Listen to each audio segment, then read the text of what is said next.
Hey everybody, just going to take a quick break from the show and tell you about Noom. Has Noom helped you? I believe it has. Oh, that's got an app. You can do tracking. It's terrific. It does. Noom builds personal plans that can meet individual needs. That's the thing. Takes into account any dietary restrictions, medical issues, other personal needs. That helps build a plan that works for you. And yes, so I know that you've had your own personalized program here that you've been working on. And it's weight loss This is weight loss results that last. They stick around because you get yourself into a lifestyle change. That's what matters. That's mainly it. You can't just say, I'm going to cut that out for a month and then go back to it. That's not what it is. So I'm glad it's helping you. That's great. And it really does. I like the psychology and biology-based approach here. Yeah. Noom Weight uses psychology. That's why they say losing weight starts with your brain, but it also takes into account your unique biological factors, Jimmy. All of your multitude flora and fauna that goes on inside of you there. Sure. Yeah. Stay focused on what's important to you with Noom's psychology and biology-based approach. Sign up for your trial today at Noom.com, Noom.com here, based on 3.5-year study of actively engaged Noom users with minimum starting BMI of 25. Individual results may vary. Visit our website for more information. Hey everybody, just going to take a quick break from the show to tell you a little bit more about Rocket Money. It's the start of a new year. It's the perfect time to get organized, set your goals, prioritize what matters most. And for me, top priority is getting myself together here. Financial wellness, doing that, which that feels important, just feels like adult stuff that you have to do. And thanks to Rocket Money, my goals feel achievable now. They show me all my subscriptions in one place, help me easily cancel ones I forgot that I've been paying for, which happened to me. Absolutely happened to me. For years, I was paying for something. I was like, what is going on here? Rocket Money found it and saved me lots of money since then, because it's been a while. So they did a great job here. Rocket Money is a personal finance app that helps find and cancel your unwanted subscriptions, monitors your spending, and helps lower your bills so you can grow your savings. Rocket Money has over 5 million users and has saved a total of $500 million in canceled subscriptions, saving members up to $740 a year when using all the app's premium features. Cancel your unwanted subscriptions and reach your financial goals faster with Rocket Money. Go to rocketmoney.com/smalltownmurder today. That's rocketmoney.com/smalltownmurder. rocketmoney.com/smalltownmurder. Now back to the show. Welch's knows some things make zero sense, like why the algorithm knows your music tastes better than you do. But zero sugar and full flavor? We made that make sense with new Welch's Zero Sugar. All that passion fruit or tropical punch goodness and none of the sugar. You gotta sip it to get it. New Welch's Zero Sugar. Let's fruit stuff up. This week, in Highland Heights, Kentucky, a bloody, violent scene is explained when investigators delve into the crazy on-again, off-again relationship of a couple who met on Facebook. Welcome to Small Town Murder.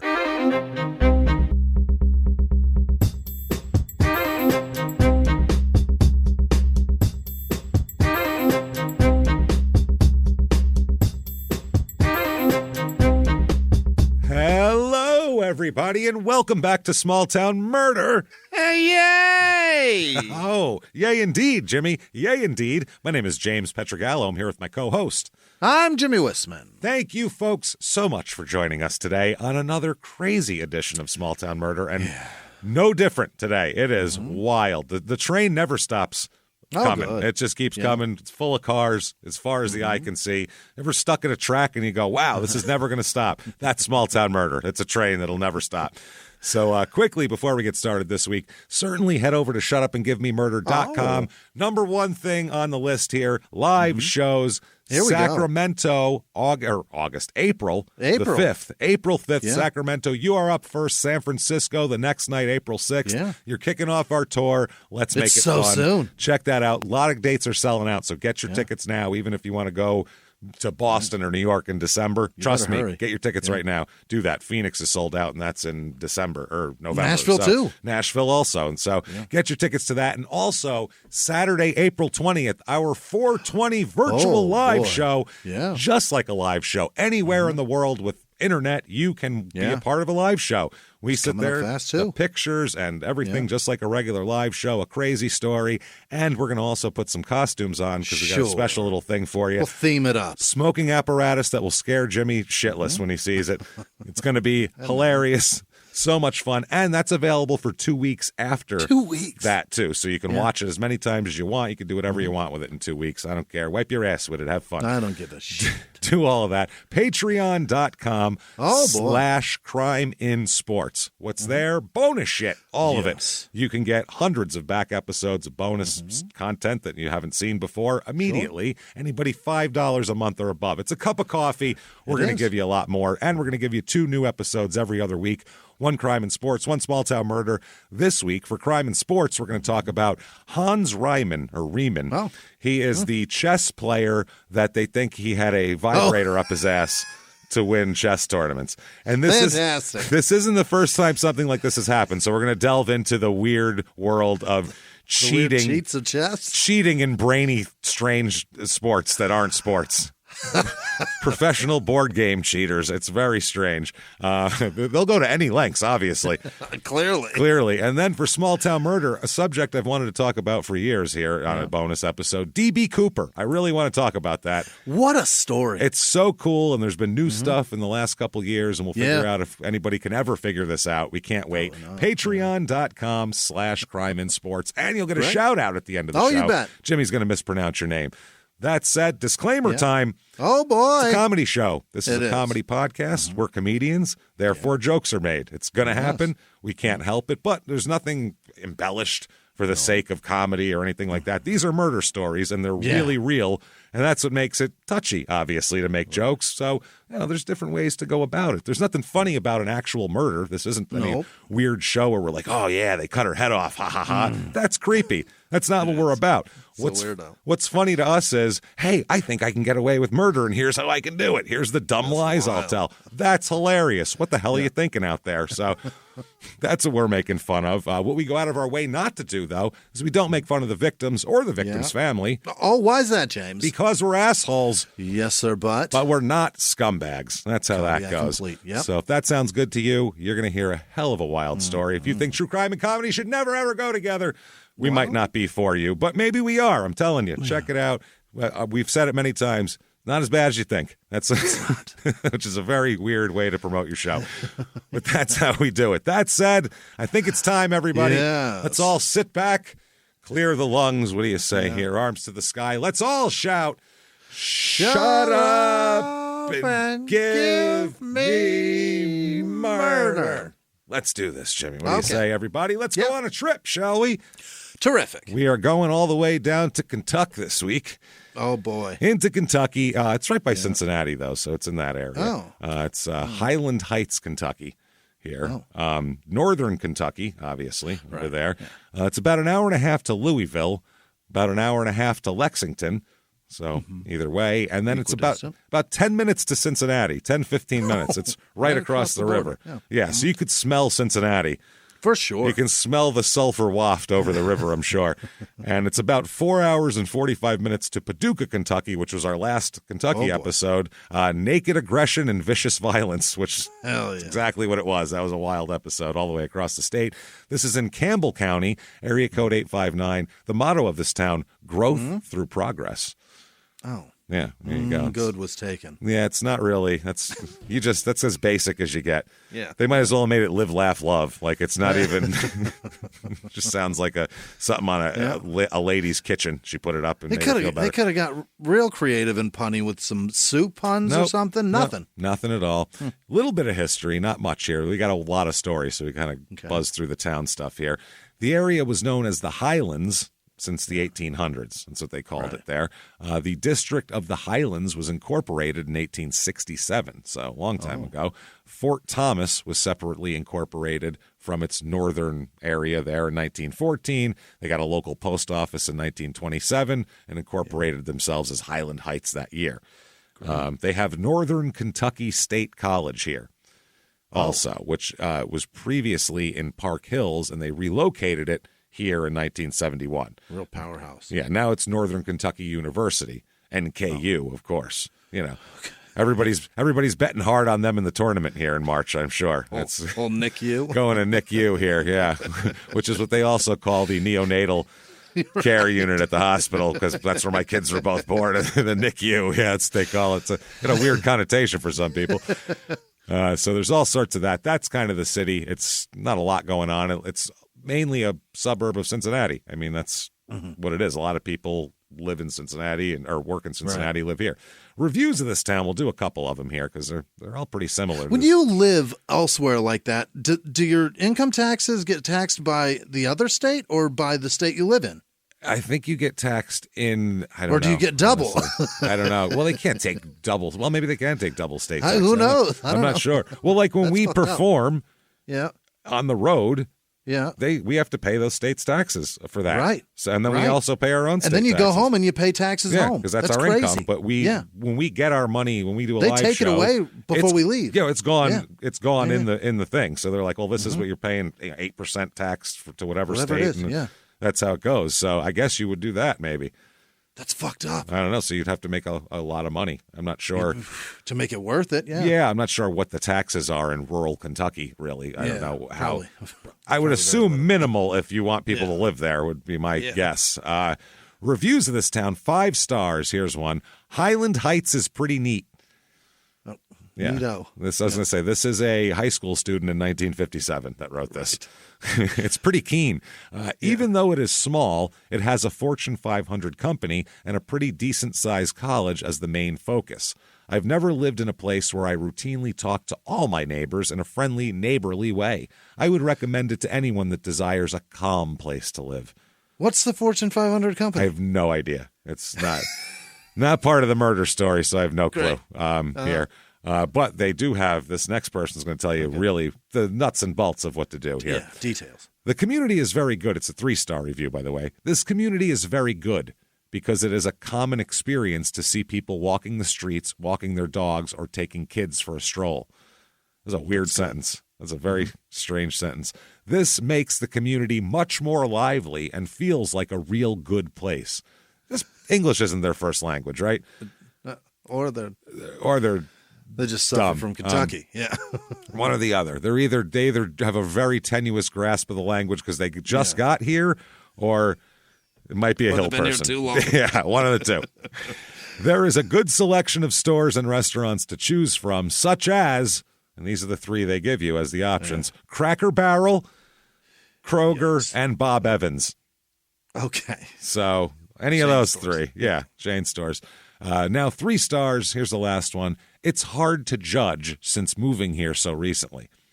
I got here yesterday, so I'm going to go ahead and review this. This is why we do your stupid opinions as a show, because I got an idea. How about you wait till you have a fucking opinion before you put it in? Now you're messing up the rating because you're putting, I don't know, 3 stars, I guess. You have no idea.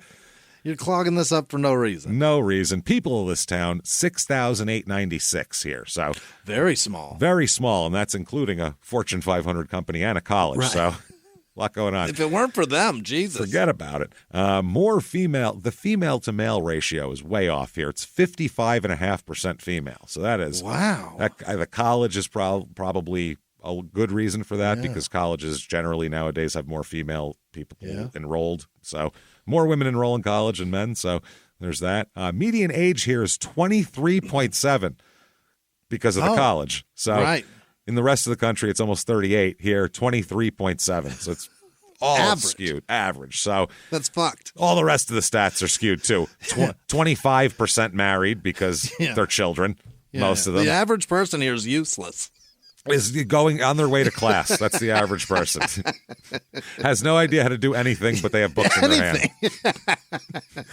That's how that goes here. Race of this town, 91.8% white, 4.2% black, 1.1% Asian, 2.5% Hispanic. So a little bit spread around here. Religion here, it is just about the national average, 50-50. And as you might imagine, in the lead here, it's not what you would think it is. Not You'd Baptist, think it would be Baptist, but it's actually Catholics in this area. Is that right? Yes. Who knew that Catholics were the Baptists of the mountainous mid-southern border state region? The bear cast. Civil War border states, I guess you could call it. I don't know. Civil War bear cast. Very odd here. Unemployment rate here is 4.4%, which is a little bit higher than the national average, which is under 4 at the very moment. Median household income here is a little bit low, though. The U.S. average is about $69,000 a year. Here it's $42,929. Okay. So not terrific. College kids. Yeah, it's that's a lot of it. Yeah, it's just college kids, which they don't make any money because they don't have any skills. No. So yeah, because they're useless. They're useless. Yes, and half of that's probably OnlyFans money from these college kids. Like I would imagine, 42 is high for a college kid, and 55%. Fuck yeah, somebody's doing it. Yeah, someone's doing something. So cost of living here, 100 is average. Here it's 91, but the housing is low. Median home cost here, $188,000. That's not so bad. That's damn low. Yeah, it's pretty low. Yeah. So if maybe that's convinced you, maybe you're going to enroll in Northern Kentucky University, become a piece of the fabric of this community, a stitch, shall we say. We have for you the Highland Heights, Kentucky Real Estate Report.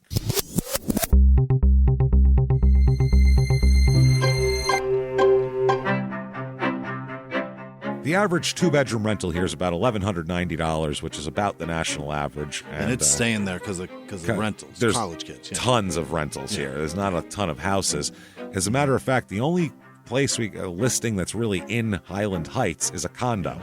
So It is a two-bedroom, two-bath, 1,066 square foot condo.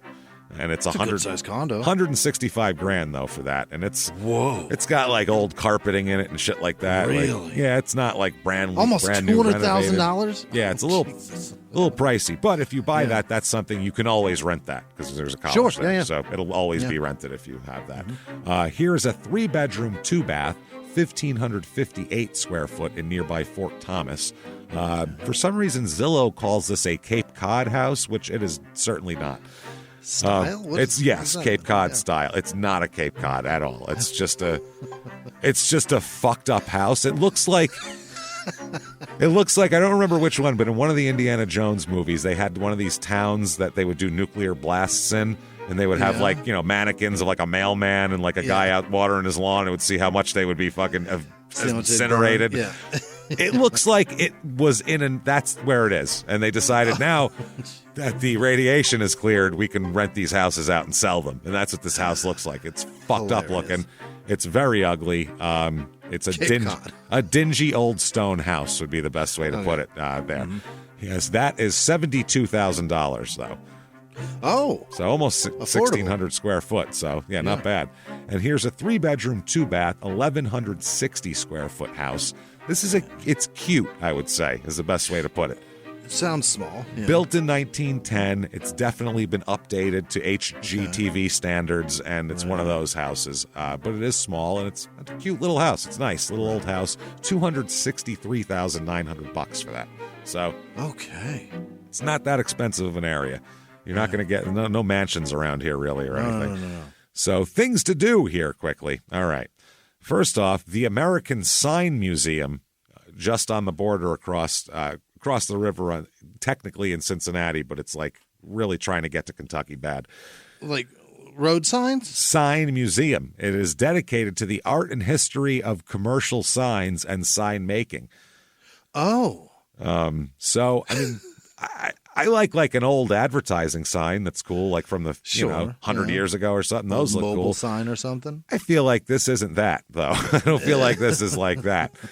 I feel like this is a very niche museum. This is like nuts and bolts of the actual sign. I don't think this has to do with an advertising campaign. This is like, this is when we used to do it on the double-sided plywood. Now, if you look at the paint, it's a grade 2. Yeah. Why? They give you the exact. This one's behind glass because it's lead. It's lead paint. It's got. If you turn the lights off, Bill, turn the lights off. See, it glows because it's made of uranium.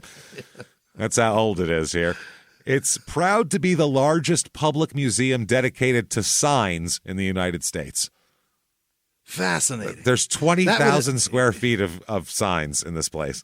20,000 square feet. It's like one of those giant sports bars near a stadium, except filled with signs and not alcohol. Oh, my God. They can walk through the ages of technology and design. These storefront-laden signs on Main Street display recreates a typical Main Street USA with shop windows full of sign-related objects, curiosities, and samples.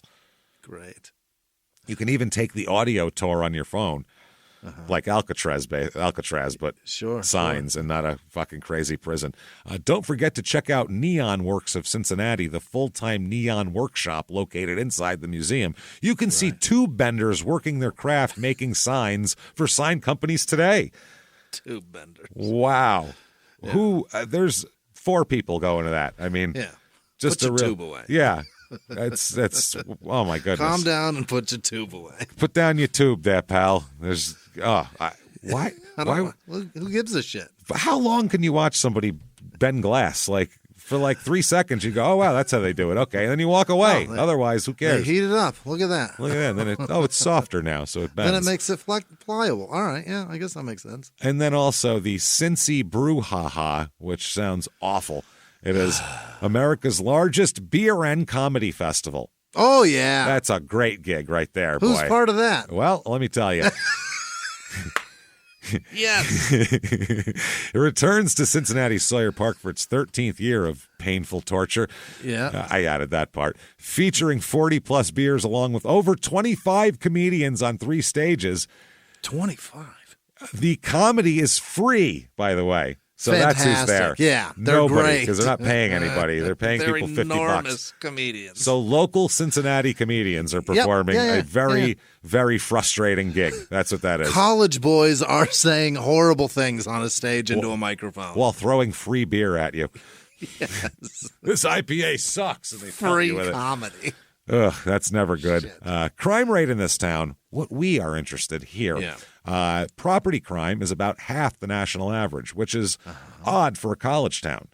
Yeah. Usually college towns, property, it's a good third to half higher because you're going to have pissing in the streets and, drunken idiots fighting and people. There's tons of sexual assaults usually when you have horny, drunken college kids. College boys keying girls' cars. Yeah, like for going out with somebody else. You went out with the quarterback and I'm the running back. I'm keying your car.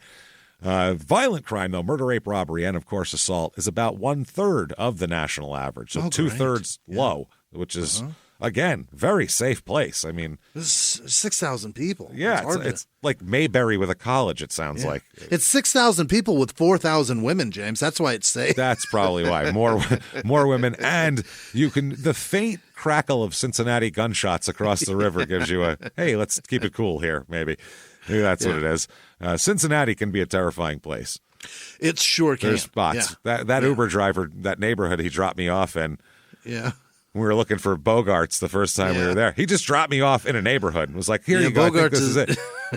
I was just in the ghetto. Great fucking venue, but boy, is that a wild location. And a few blocks away, it's really shitty. So bad that the guy came back and got me like 2 minutes later, and he said, I'm so sorry. Are you okay? He said, this is not. And I got my laptop, all my shit. I'm doing a show. You know what I mean? I was like, this is bad. So that's still alive. Get in. Yeah, he pulled up. He seemed surprised to see me, honestly. He seemed like, oh, good, you're still here. Oh, wow, I thought I'd find you in a puddle of blood. Here, hop in. Like he left a band of cash. It was weird, like, oh, thank God that's still there. I dropped my wallet and it's still there. That's perfect. That's the look he had. Surprised, though. Like, oh, wow, nobody took it yet. Wow. Let's talk about a murder, shall we, here? What a strange story we have for you. Here we go. Okay, let's start out with a man here. Let's talk about Ryan Poston, Poston, Poston. Yep. He's born December 30th, 1982. Yep. And we're going to talk. Yeah, he's a younger guy. Not a 40 old, now, but not an old man or anything like that. It's crazy. It's 40 years ago. I know, 40 years ago. Wow.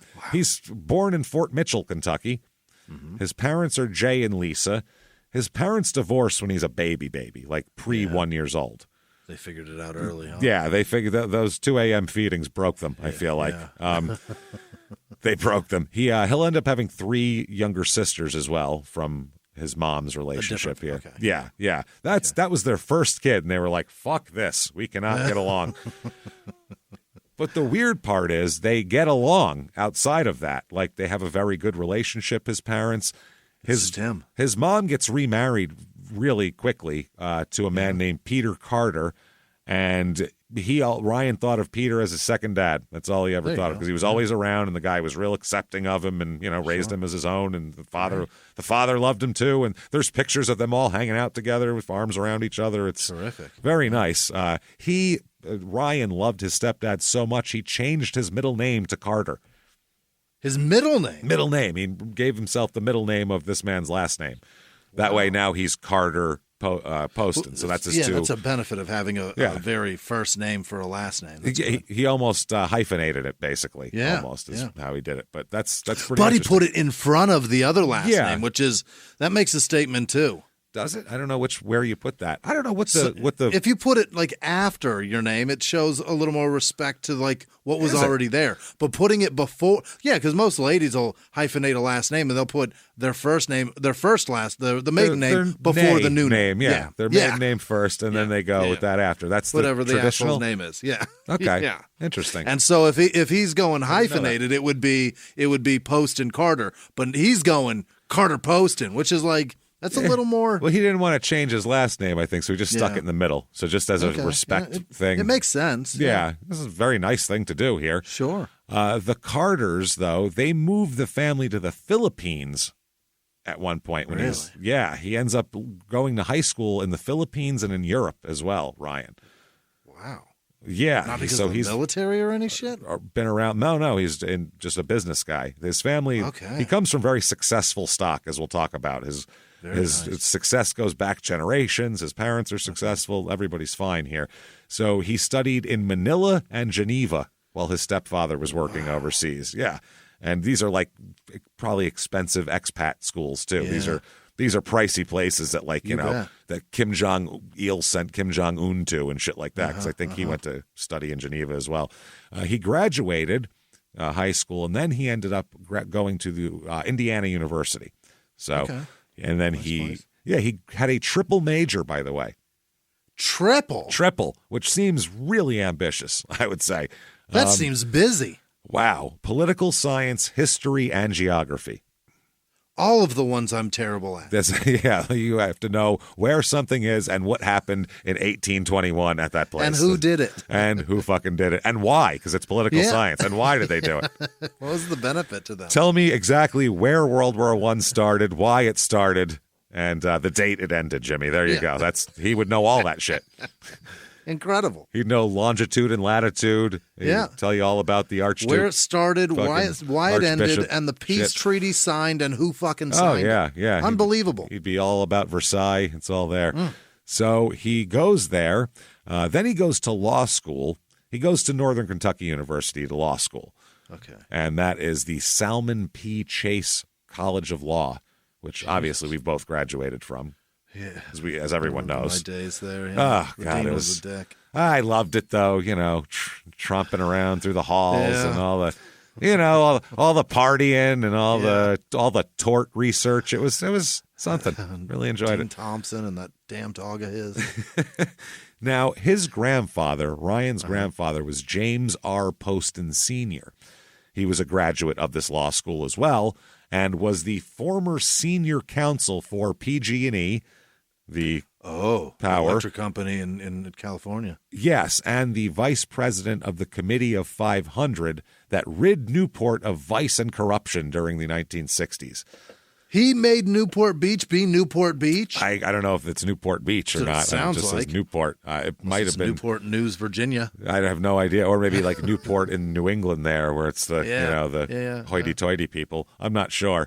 He's also the nephew of James R. Poston Jr., who's his dad's brother, who is a Fort Mitchell attorney and a graduate there as well. So he lives in a condo here in Highland Heights, and that belongs to his mother and stepfather, and he rents it from them here. Okay. His dad is his stepdad, Peter Carter, is a marketing executive for Procter & Gamble. Hell. So that's what he's money. doing. Yeah. Everyone there's money everywhere in this family. They're a very good family that makes very smart kids that go to college and become lawyers and all that kind of shit. Great decisions all around. Amazing. All around, yeah. He had a roommate named Matthew that said they spent long, late nights talking about political philosophy. And when they graduated or when they were going to law school, this guy was his roommate in his condo. And his friend Matthew said he was one of those people who was good at everything. Law school wasn't hard for him. He just got it. It was something he really didn't have to work at. It came natural to him.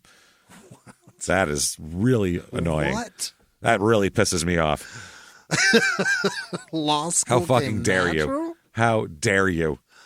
Holy shit! Just man. breeze through law school when high school was a challenge for some of us. You asshole! Challenge. That was may as well be a declaration of war on the Whismans. Yeah, it's no shit. Well, you have a diploma though. That's the difference. Jesus Christ! Oh, you have thank a regular God for diploma. cheating ass coaches and Otherwise, I would have been. I'd be in your boat, man. We both have a GED. Yeah, I have a. But remember, everybody, bow down to my GED because it's a high honors GED. that is. It says that in print. I don't know if you all know that or not, but you should really. That probably, means he could have probably done fine in high school had he just done the work. I really didn't want to, though. And like I've said many times, if I knew how little that would have helped me in my current profession in life, I would have done even less. I really would have. I wouldn't even have got the GED. Wouldn't have mattered. Who cares?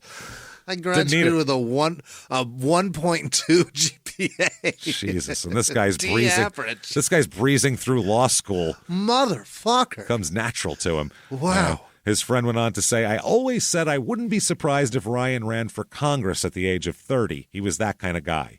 He was smart. People listened to him when he talked about anything. He could speak intelligently on anything." Yeah, wow. I mean, I can too, but I'm faking it. Yeah, it's anybody could sound intelligent speaking on shit. He actually knows. He does it. Yeah, we can make shit up and sound assured. Yeah. We're comedians, so everything we say on stage is a lie. Right, so it's all bullshit. You believe it because the audience believes it because we're good at selling it. That's what comedy is. Yeah, it's a real catch me if you can thing. If we said something, you go, "Oh, I don't believe that happened," then it wouldn't be funny because you'd be thinking about we're liars.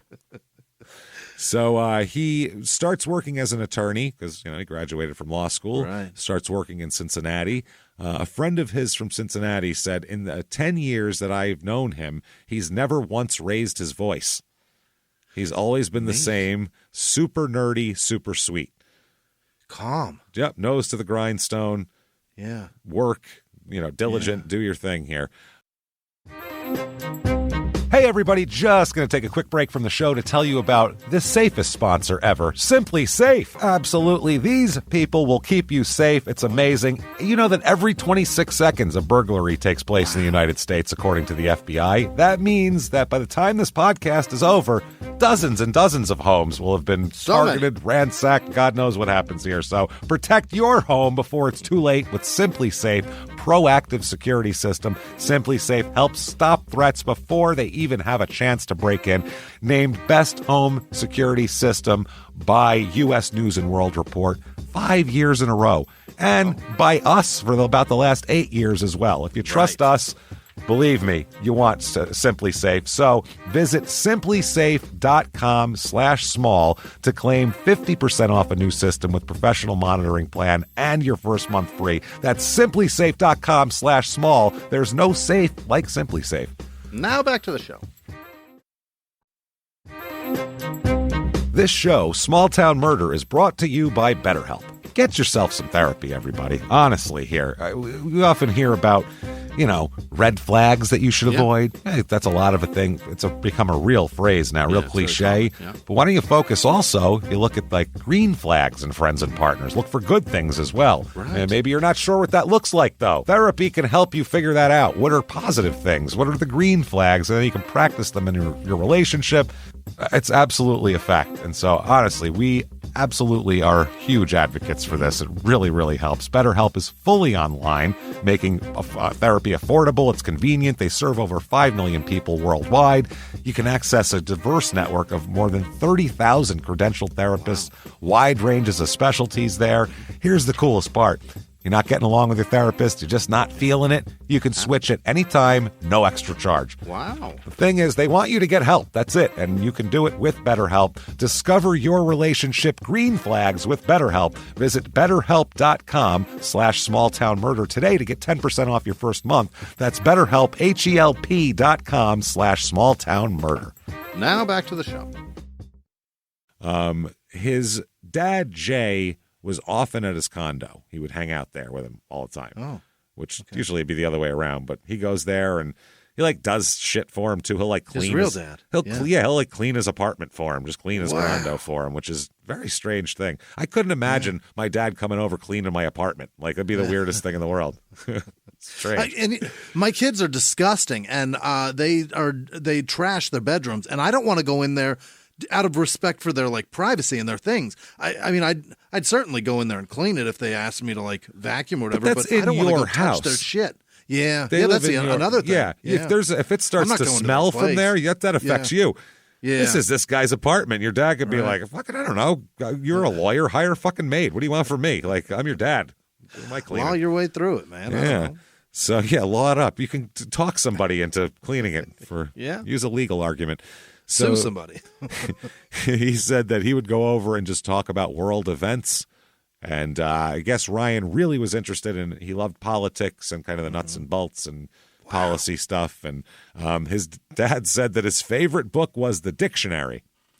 Okay. He said that his passion in life was knowledge. Wow. So he opened up his own law firm here, though, later on in 810 Sycamore Building on the 5th floor, downtown Cincinnati.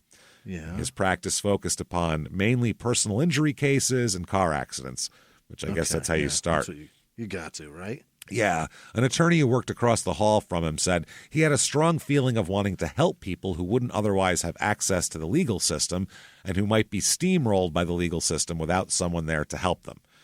Yeah, because there's a fucking lot of us. There's a lot of this. So you can look at a personal injury attorney and on one hand you go, ambulance chaser, which is true. Yeah. But on the other hand, people who are really fucked up need an attorney to get the money from lawyers. That's what sucks about attorneys. It really is sad. They're easy to hate, but if you're getting fucked with in some way, that's the first person you call and you're like, my attorney's the biggest bastard there is. He'll cut your throat in an alley, my fucking guy. And we love them. Fucking if they're scumbag is my favorite. Oh, if they're cutting throats for us, they're fantastic. But anybody else, scumbag. And it's all the shitty, fucking hacky lawyer jokes of lawyers in the ocean and all that horseshit. Yeah. And if you do end up needing a lawyer and you don't even realize that you have a case, that's the saddest part, is that people genuinely are fucked with or somebody was negligent and now somebody's injured and they just go through their life missing a limb or some shit. And they're like, why didn't you sue? And they're like, walk around. I didn't even know I could. No, I just drool when I smile. I thought that's how it worked. Now it's too late, slobbers. Yeah. Fuck, yeah. So slobbers, that's a good one for him. I like that. So he had to, he's doing all of this. He's working. He has a couple of lawyer mentors and all that. They say he worked late hours. They said they would wake up in the morning, some of the other lawyers, and see that they had emails about him or from him in the middle of the night where he was up working, talking about a case strategy or a marketing plan or something like that. He really was like, you got to work hard to establish yourself, and then he's in it, you can do it here. They said he always dressed in very nice, immaculate suits. They said in the office he would never even loosen his tie. He was just Mr. Buttoned up. Yeah, totally. They said his cell phone was constantly ringing. He's always talking to clients. Mm-hmm. He's doing all of this. He's involved in a lawsuit with his partner too. When he starts out, he has a partner-in-law, and they have a falling out, and there's a lawsuit involving them. And he's having a real hard time with this lawsuit because it's a real pain in the ass. And any kind of can you imagine that? Two lawyers fucking suing each other? It's a nightmare.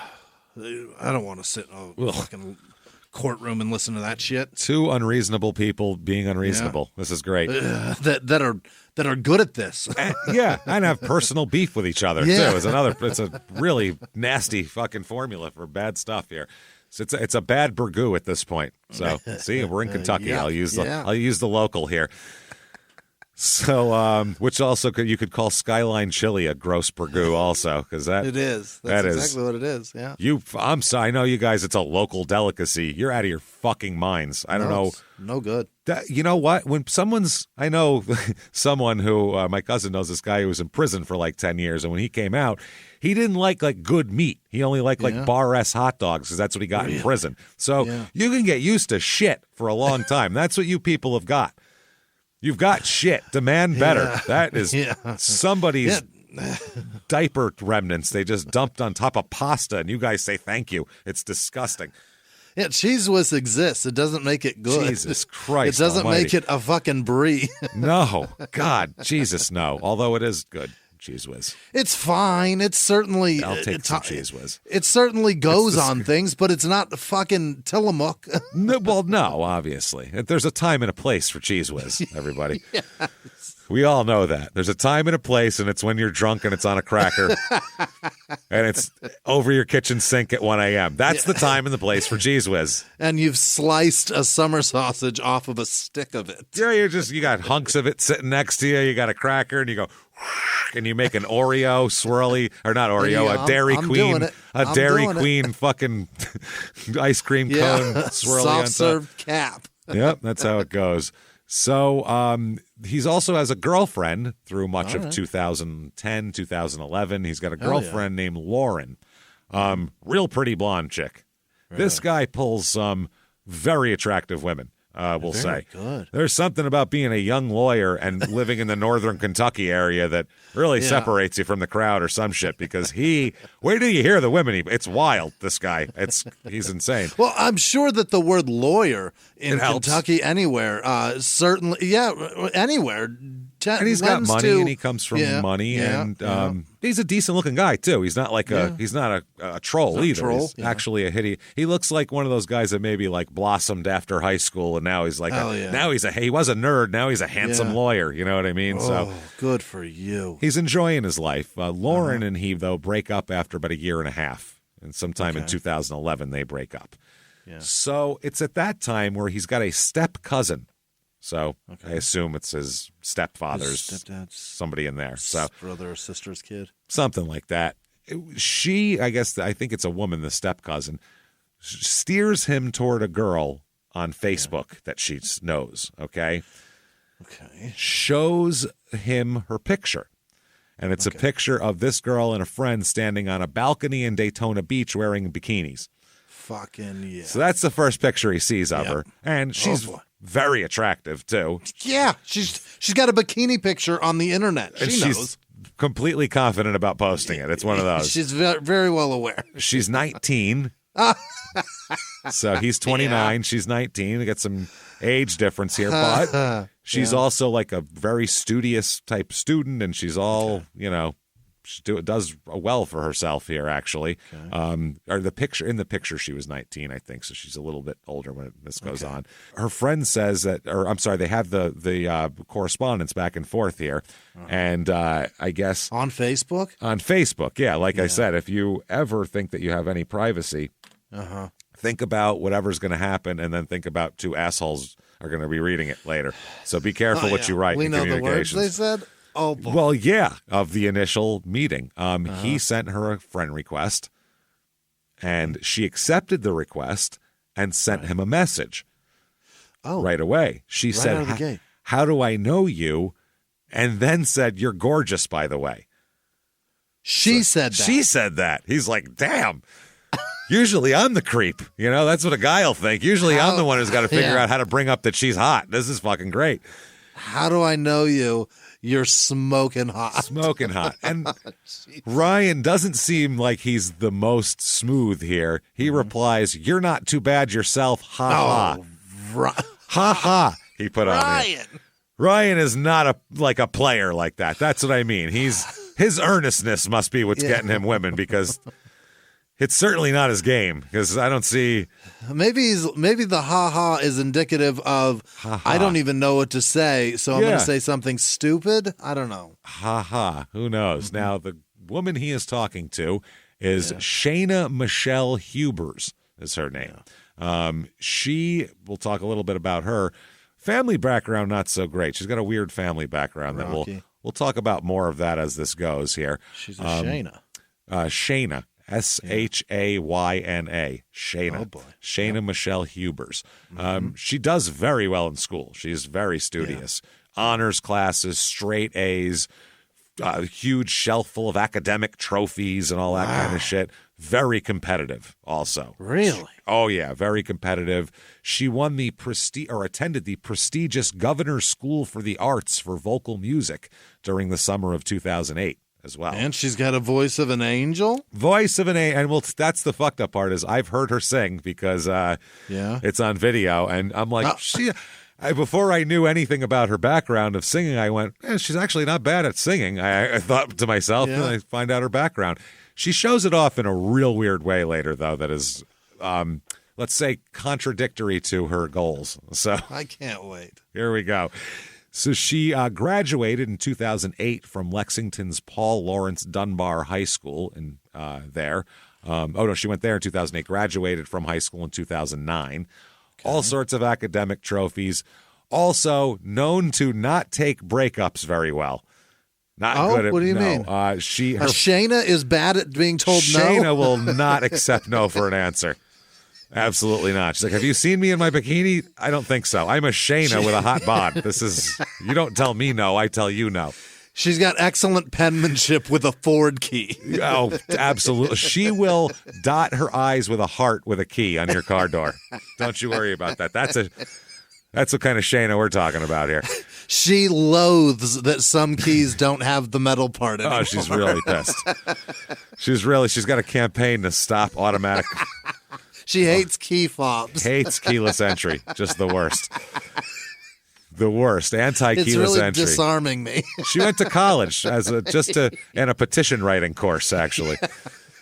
Her friends called her very, quote, dramatic about her relationships. Oh, for heaven's sake. She was also, we're talking about a teenage girl through high school and college. A lot of teenagers of either sex are very dramatic about relationships.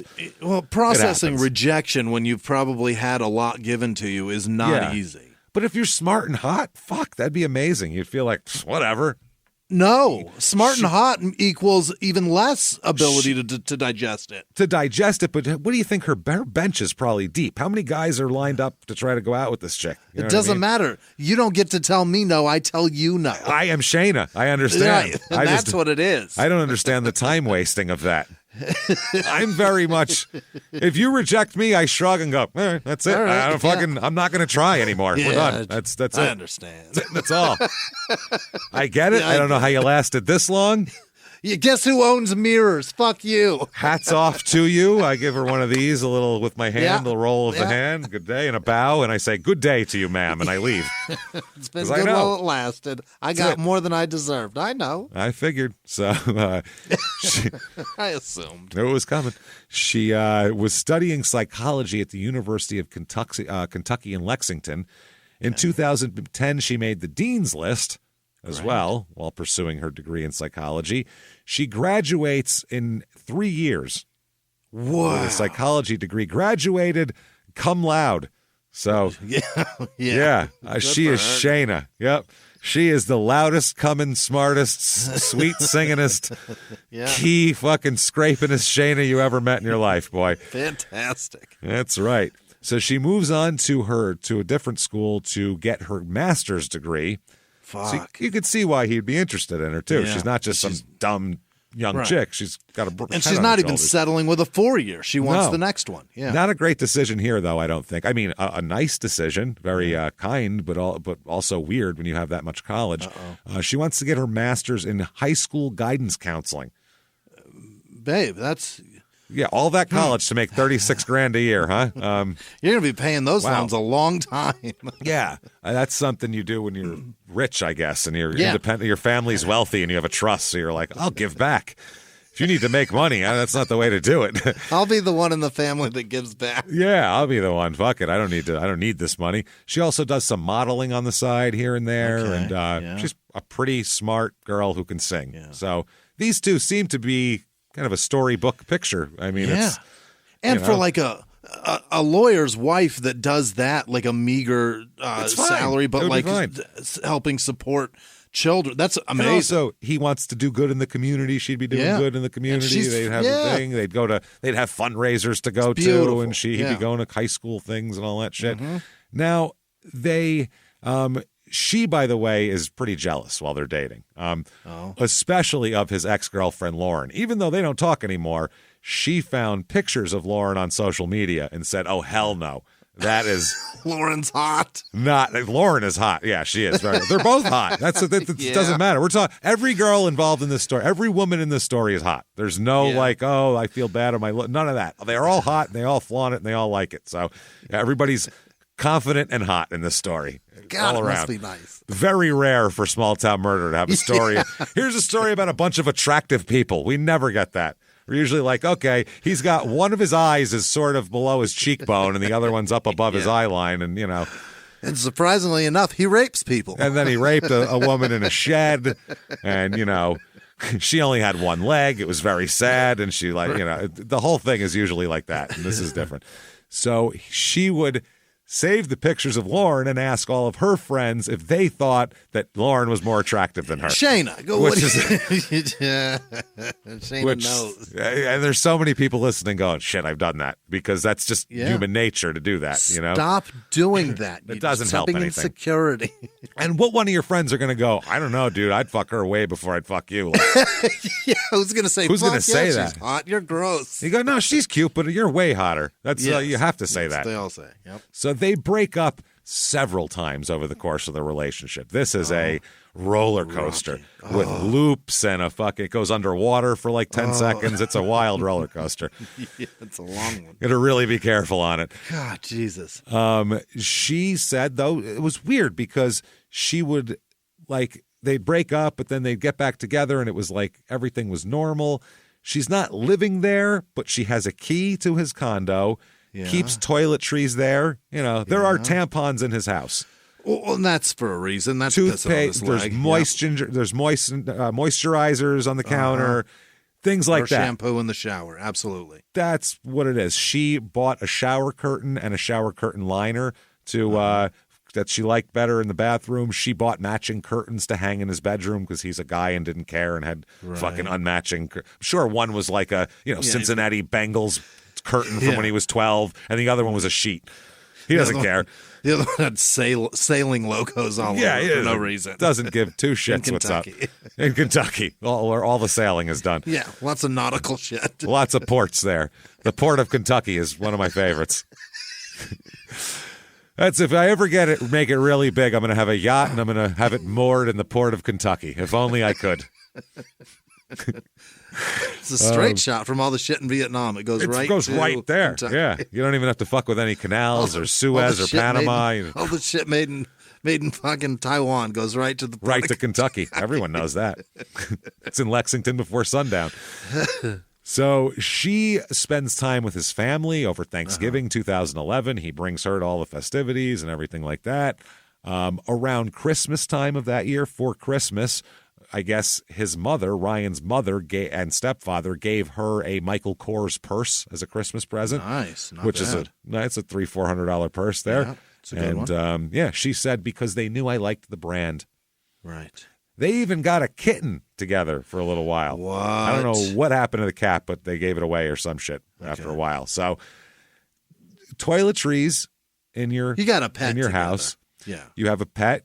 She gets Christmas presents from your family. They spend consecutive holidays there, meaning Thanksgiving and Christmas, and you have a pet, and she has a key.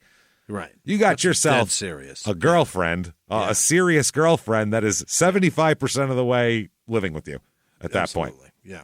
But they keep breaking up and getting back together Can't do that. It's a very strange thing. So, and that could lend to either one being the problem there. Oh yeah. Breakups happen. You're not going to blame anybody for that. Yeah, I mean, he he works long hours. He does. Right. Who knows if he's easy he to could be deal screaming, "Isn't this enough for you?" And then she's screaming, "Stop! I just want to spend time with you." Yeah. And he's like, "I can't believe you cheated on me with Lauren before you knew me." Yeah, God damn it! Yeah, you should have known I would think Lauren was hotter than me. How did you not know that? And who knows if he's like, well, what about that guy you went out with the thing? Right. Who knows? We don't know. So we do know that while broken up, whenever they were in their periods of broken up, she didn't really take "we're broken up" as an answer here. Oh. No. She would just show up where he was unannounced to his condo at work. She'd show up at his law firm. Oh, no. Just show up and not leave. That's the other thing. One time we'll talk about, this happened more than once, but one time in 2012, she showed up, refused to leave, so he went and stayed with his dad for the night. He left his own He just place. left. He says she won't leave. She won't shut the fuck up. So then she just texted him hundreds of times that night instead. Oh, God. So she will not be told no. This is, if you've ever seen Fatal Attraction with Glenn Close there's a little bit of that, you will not tell me no type of shit. Right. There's a lot of that going on here. So at one point he sent a text to his step-cousin, who was the one who turned him on to her. Right. And said, this is getting to be restraining order level crazy. Yeah, what have you done to me? Why did you do this? Like, hey, I just showed you a picture of a chick in a bikini, and your dick went to it like a divining rod. Don't fucking blame me for that. You shit. knew I was going to like a 19-year-old's ass. How dare you? How dare you? You knew it.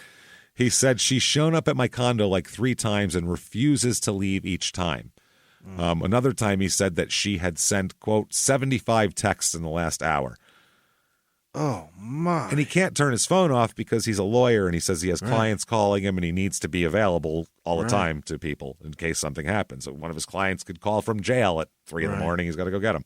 So he said he would, and also he said she showed up at his condo after 75 text messages.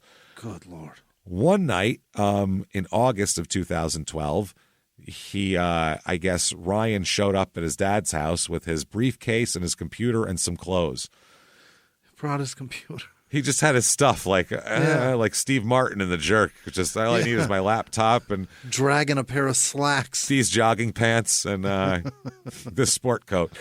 And he said, "Hi." He said, "Dad, she will not leave my house." And his dad said he was tired and frustrated, and he just didn't know what to do. Yeah. So his dad, by the way, said he visited his son 2 or 3 times a week to do his laundry. I don't know if the dad is doing the son's laundry or the dad is doing his own laundry at his house. I'm not sure which is going on there. Either way, that's weird. Yeah. Once you're 30 years old, everybody keeps their laundry to themselves at that point. Hands right? off my fucking Tide, Mom. Yeah, Get out of here. That's it. Yeah, bring your own Tide Pods next time.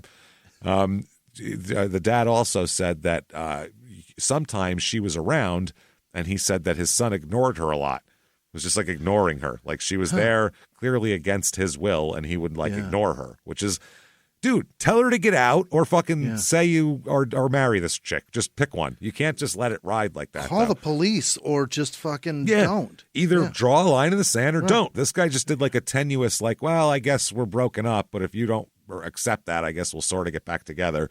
If I turn my back on her, she's not here. Well, it's also sending mixed signals at that point, and it's sending a signal that if I say we're broken up, I don't really mean it, which also isn't great. Dad said the relationship was as though she was a ghost. I would look at her and think, why are you here?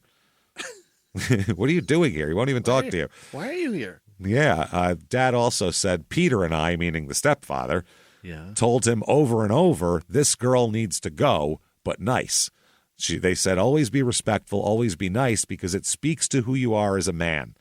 So they said, don't be mean to her. But God, he's got such great role models. They really are great. Almost too good to where he can't say, listen, bitch, get the fuck out of my house, which is at some point when 75 text messages and they're showing up all the time, whether you're a man or a woman, you got to go, listen, motherfucker, get out of my fucking, I'm tired of this, and put your foot down. I pay the rent. You don't even, my name's on it. Yours isn't. Get out. He's too well-bred. Yeah. He's too well. He doesn't have that little bit of street in him that'll just be like, motherfucker, you're crossing the line now, which is tough. You're why I carry a blade. Get out. Yeah. He said his son shied away from confrontation a lot. Didn't like confrontation, which is weird for a lawyer. Well, in court, I guess when you're prepared, you know, but when you've studied up on this argument, and you're well versed in it, and you can be confident in the words you're about to say, but when it's off the top of your head, it's hard to Yeah. It's hard to insult somebody off the top of your head in a positive way. And you're doing it through a judge or a jury. Yeah, if you're you know what I mean, rather than face to face in your condo living room, which is a much different. Yeah, nobody else is filing paperwork on this at the moment, so it's hard. His dad said that if Ryan had been his daughter, he would have told him to seek a restraining order or call the cops, or even helped him move away. Because he had the means to do it, he said. But he said his son is 6'3", 200 pounds. He was like, he's a big strapping. He works out. He'll be fine. He's got guns. Like, he's not a guy who's a pushover physically or anything like that. So he said, he'll be fine. He's 29 years old, big guy. He could take care of himself. He's fine. He said, quote, he was my big strapping son at that point. I figured I'd let him work this out. As a parent, you have to give your children space, too, space to grow up. That's what you do as a parent. God, he's got great parents. No kidding. Fucking Jesus Christ. Wow. So they would keep breaking up and making up here. Texts between them, there's tons of text messages that we have between them that are just exhausting. And you can read 3 text messages and go, oh, God, I'm so happy I'm not in that relationship, as you're rubbing your face and eyes because it's Do you want to read them? Horrible. Oh, they'll come up. Don't worry. They'll come up when it's relevant. Oh, boy. But they're just, wow. So at one point, he told her to just get rid of the key to my condo when they were broken up. You don't have to mail it back. Throw it in a fucking storm drain. I don't care. Get rid of it. Get rid of it. Because she said, I'll send it back to you. And he's like, just throw it out. Yeah. So also, I guess Ryan blocked her from social media and blocked her from phone and stuff like that here in 2012. He blocked his phone number or blocked her from his phone in April of 2012, on April 9th, 2012. So what happened is Huber's got a hold of a different phone with a Nashville area code on it and called him on April 30th. Posing as a client. What? Yes. But he recognized her voice. Right. And immediately hung up on her when he figured out who she was on the first one. But then she called back and he talked to her and they got back together. Okay. Wow. That is a hot chick right there. You got to be. That's the only. Oh, boy, what does she do? My God. And we say this because the male mind works we're so fucking shallow and vain. Yeah, right. That a hot chick can just do that. And we'll just be like, all right, fine. I don't know. She's hot anyway. Like our brains are broken in a weird way. And it's not for nothing. It's what she offers. Do you know what I mean? Like what she's doing something fucking incredibly. Otherwise, I don't think that he's allowing this. Do you know what I mean? There's no way that's not the case. And whereas a guy, it's like he's the super master manipulator because a girl can get whatever we do anywhere. Yeah, that's what I mean. It's easy, especially but not all a hot women young chick. Yeah, not all women are hot and do things. You know what I mean? Yeah, she might be a gamer. Yeah, you don't know. Yeah. Maybe that's what he's happy about. Gotta be.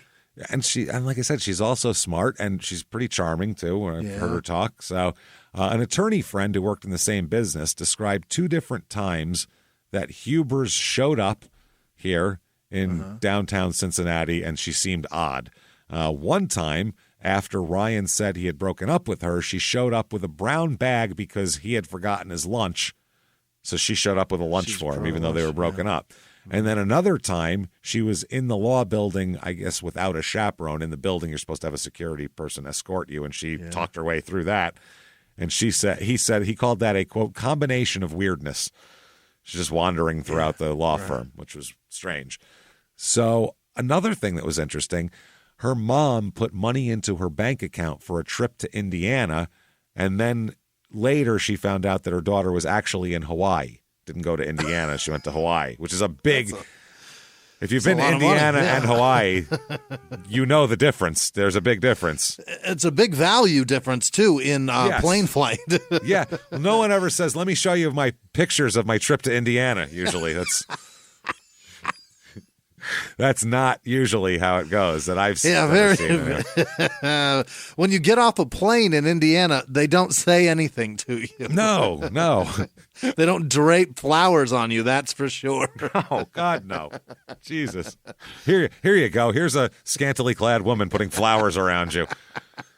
Welcome to Bloomington. I don't think that happens very often. They hit you with the chair like Knight. Yeah. Coach Knight. They just throw a chair and you got to dodge it.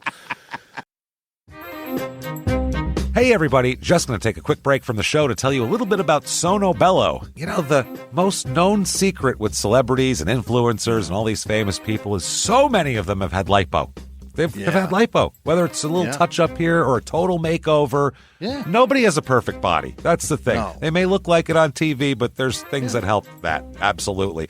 Lipo now has changed, and Sono Bello's been at the forefront with using LAL technology and getting those beautiful and natural outcomes for each person. Looking real natural. Our friends at Sono Bello are offering their best deal. You're now included in their winter savings event, but appointments are limited, so please get on this. Sono Bello doctors are masters in micro laser fat removal, a brilliant technique that removes stubborn fat permanently. Wherever your problem areas are, tummy, love handles, thighs, arms, it's gone in one comfortable visit. Eating healthy and workouts are great. Keep doing that, but if you want to lose that stubborn fat in one visit, check out Sono Bello. Save big during their winter savings event. Schedule your free consultation now at sonobello.com/smalltownmurder. That's sonobello.com/smalltownmurder. Now back to the show. Hey, everybody, just going to take a quick break from the show to tell you a little bit more about our stylish friends at Quince. That's right. Let's go elevate your styles, people. Yeah. Get it going. Look good out there. And you can do it now without breaking your wallet, without breaking the bank, because at Quince, you can get high-end, versatile pieces at prices we can all actually afford, which is very nice. You want to get good stuff that lasts and it's good, and they have quality stuff that's very affordable. And you can do like we did, upgrading our stuff here, while still being a very reasonable price. Quince only works with factories that use safe, ethical, responsible manufacturing practices, along with premium fabrics and finishes. It's all quality stuff. You're going to love it. Trust us, it looks good. And I've got the leather jacket. It's a very high-quality item. Real nice, soft leather. Yeah. Jimmie's got his linen pants he's rocking. Yeah, they're terrific.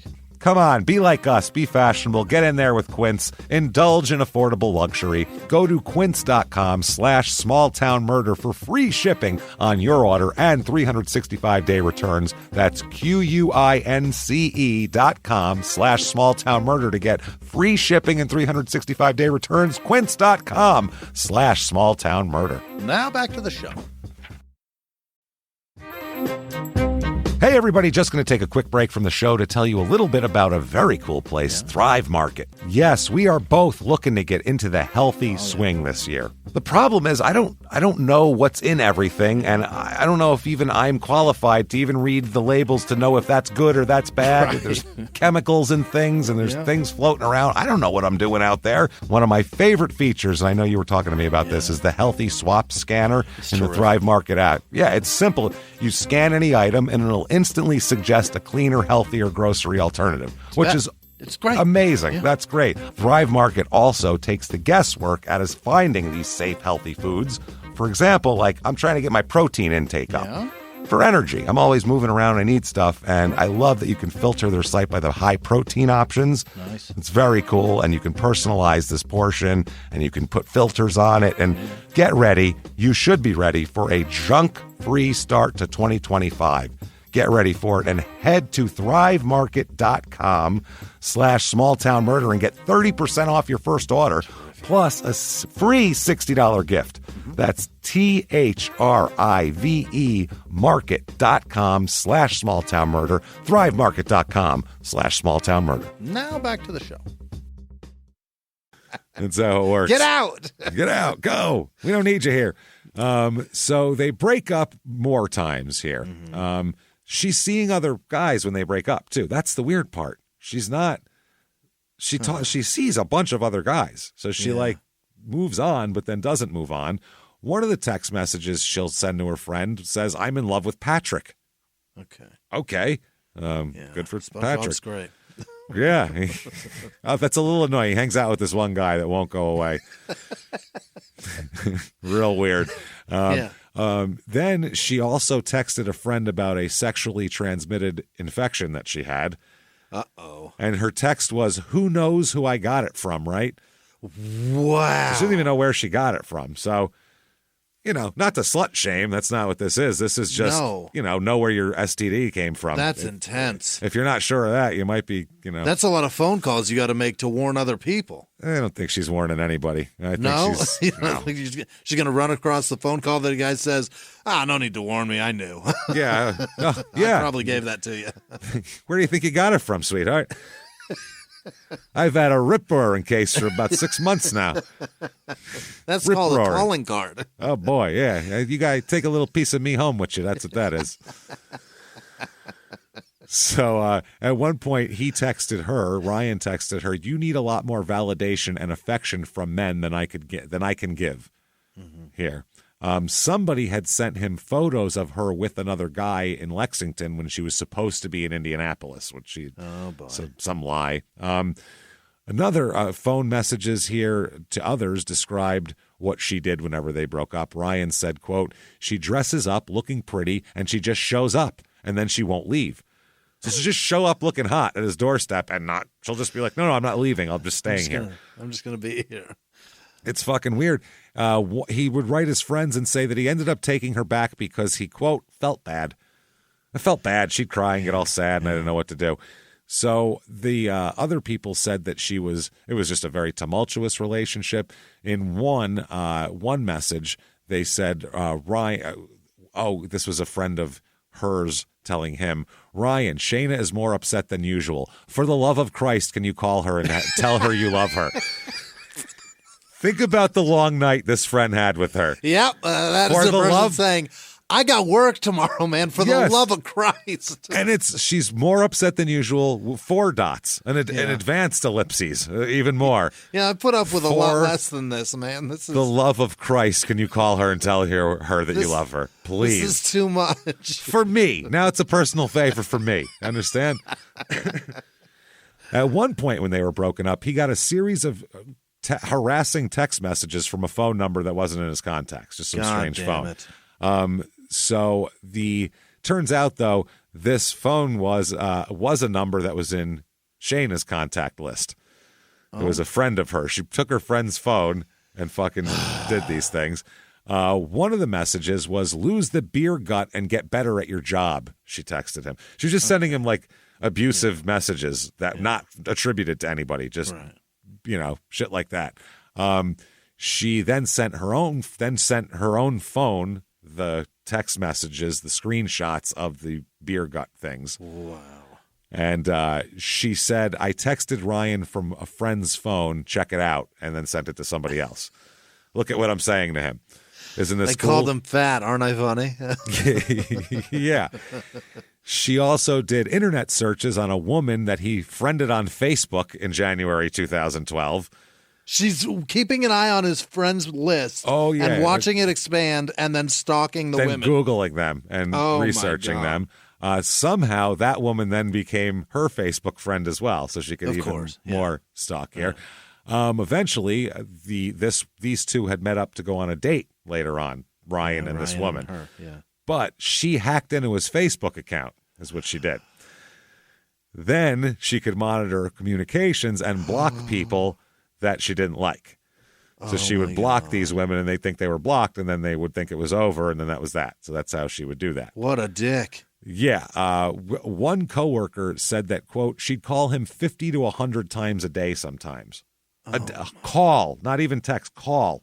100 times. If he wouldn't answer his cell, she'd call the front desk repeatedly and ask for him at the receptionist. Constantly. What? If he said no and refused it, she'd call right back and keep doing it. You can't do that. Or she'd show up at the office and refuse to leave. And then wouldn't leave. So... You want to take my phone calls? Here I am. Here I am. Well, there you go. I'm looking pretty, and here's your lunch. Anyway, what are we doing tonight? Let's talk. My friends are having a party, and you're coming with. Okay. And then he goes, okay, and he goes. That's the fucking What happened to her? I don't. Well, we'll find out what she says happened later on. So he likes guns. we'll say. Yeah. He's got a lot of guns, and he likes guns, and, he grew up shooting guns, and he likes them. So Yeah. on October 2nd, 2012, Ryan takes Shayna to the gun range because you want to teach a chick like this. Your eyes, Jimmie's eyes just got twice the out size. Of your mind? This is the last thing. I would tell her guns don't work at all. I don't own any guns. They just jam all the Yeah. time. They're useless. I've never seen one. Stay away from them. They're really bad. They're so bad, so bad. He takes her to a gun range to shoot her, teach her how to shoot. Sir. Which, wow. After, this is crazy, she texted a friend of hers, quote, a part of me wanted to turn around and shoot him. Then she said, I wonder why he's taking me on dates and stuff, LOL. Then she said, I'm not going to turn down learning how to shoot a gun, haha. These are all like in a row, these text messages. Okay. Then she texted another friend, when I go to the shooting range with Ryan tonight, I want to turn around and shoot him and kill him and play like it's an accident. What in the fuck? She texted that to a human being. just for posterity's sake, I need this in Yeah, writing. I just want this to be, secured and for time immemorial. Then she says her friend, I mean, this is the thing. If you're her friend, she's a little bit crazy, so you can't go, Shayna, blah, blah, blah, blah, blah, because she'll freak out. So her friend, but also to absolve herself of liability, says, be careful, no accidents. Don't shoot anybody, please. Now, don't And do that. Shayna wrote back, I'll try not to. Oh, my God. In other texts she wrote to friends of hers, she said, my love has turned to hate. She said at one point. Then she said, he says he's only with me because he feels so awful about it when I cry when he breaks up with me. He finally was like, why do you keep getting back together with me? You know why? Because you don't stop crying. And when you cry, I feel fucking bad. I take it back. Okay? You fucking happy? That's what happened. You don't even feel bad when I cry. I do feel bad. That's why we're together. At the same point, stop getting back together with some. Stop giving. Yeah. You can't give people false hope. You will make them crazy at that point too. So there's give and take. And a rocky back and forth is there's got to be mutual understanding of what the end goal is here, or what we're doing together. Are we moving towards a life together? Or are we just fucking? Or what are we doing? What's happening? Right otherwise, you're confusing the shit out of both of you. Neither of you are being honest. Nobody is. Everybody's. No. It's fucking ridiculous. Then she texted a friend, it's going to be hard to one day choose between Patrick and Ryan. One means the future, and one means being with someone I love who doesn't love me as much. Then go with the guy who likes you. Yeah, you seem to like them equally. One likes you, one doesn't. Right. This doesn't seem to be a real hard choice there. This is very easy. This is very practical, easy. I like two kinds of cars. One of them I can afford. That's the one I have. Yeah. It's okay, and I can afford it. Great. I bought it. There you go. Done. So October 4th, 2012, he's in the midst of all this shit. Just a couple days ago, he took her to the gun range. His lawsuit is getting along. It's nearing the end of it. There's a settlement talks and all this. So that's great. They're talking. It's getting very stressful. Ryan was frustrated and angry with the direction of his career, according to some Facebook exchanges here. He said, I'm starting to feel like life passed me by while I was making brilliant plans for it. Uh-oh. So, yeah, he's starting to feel like other people were doing things and he was just planning, which I would think a lot of people would feel like that after that much school. You know what I mean?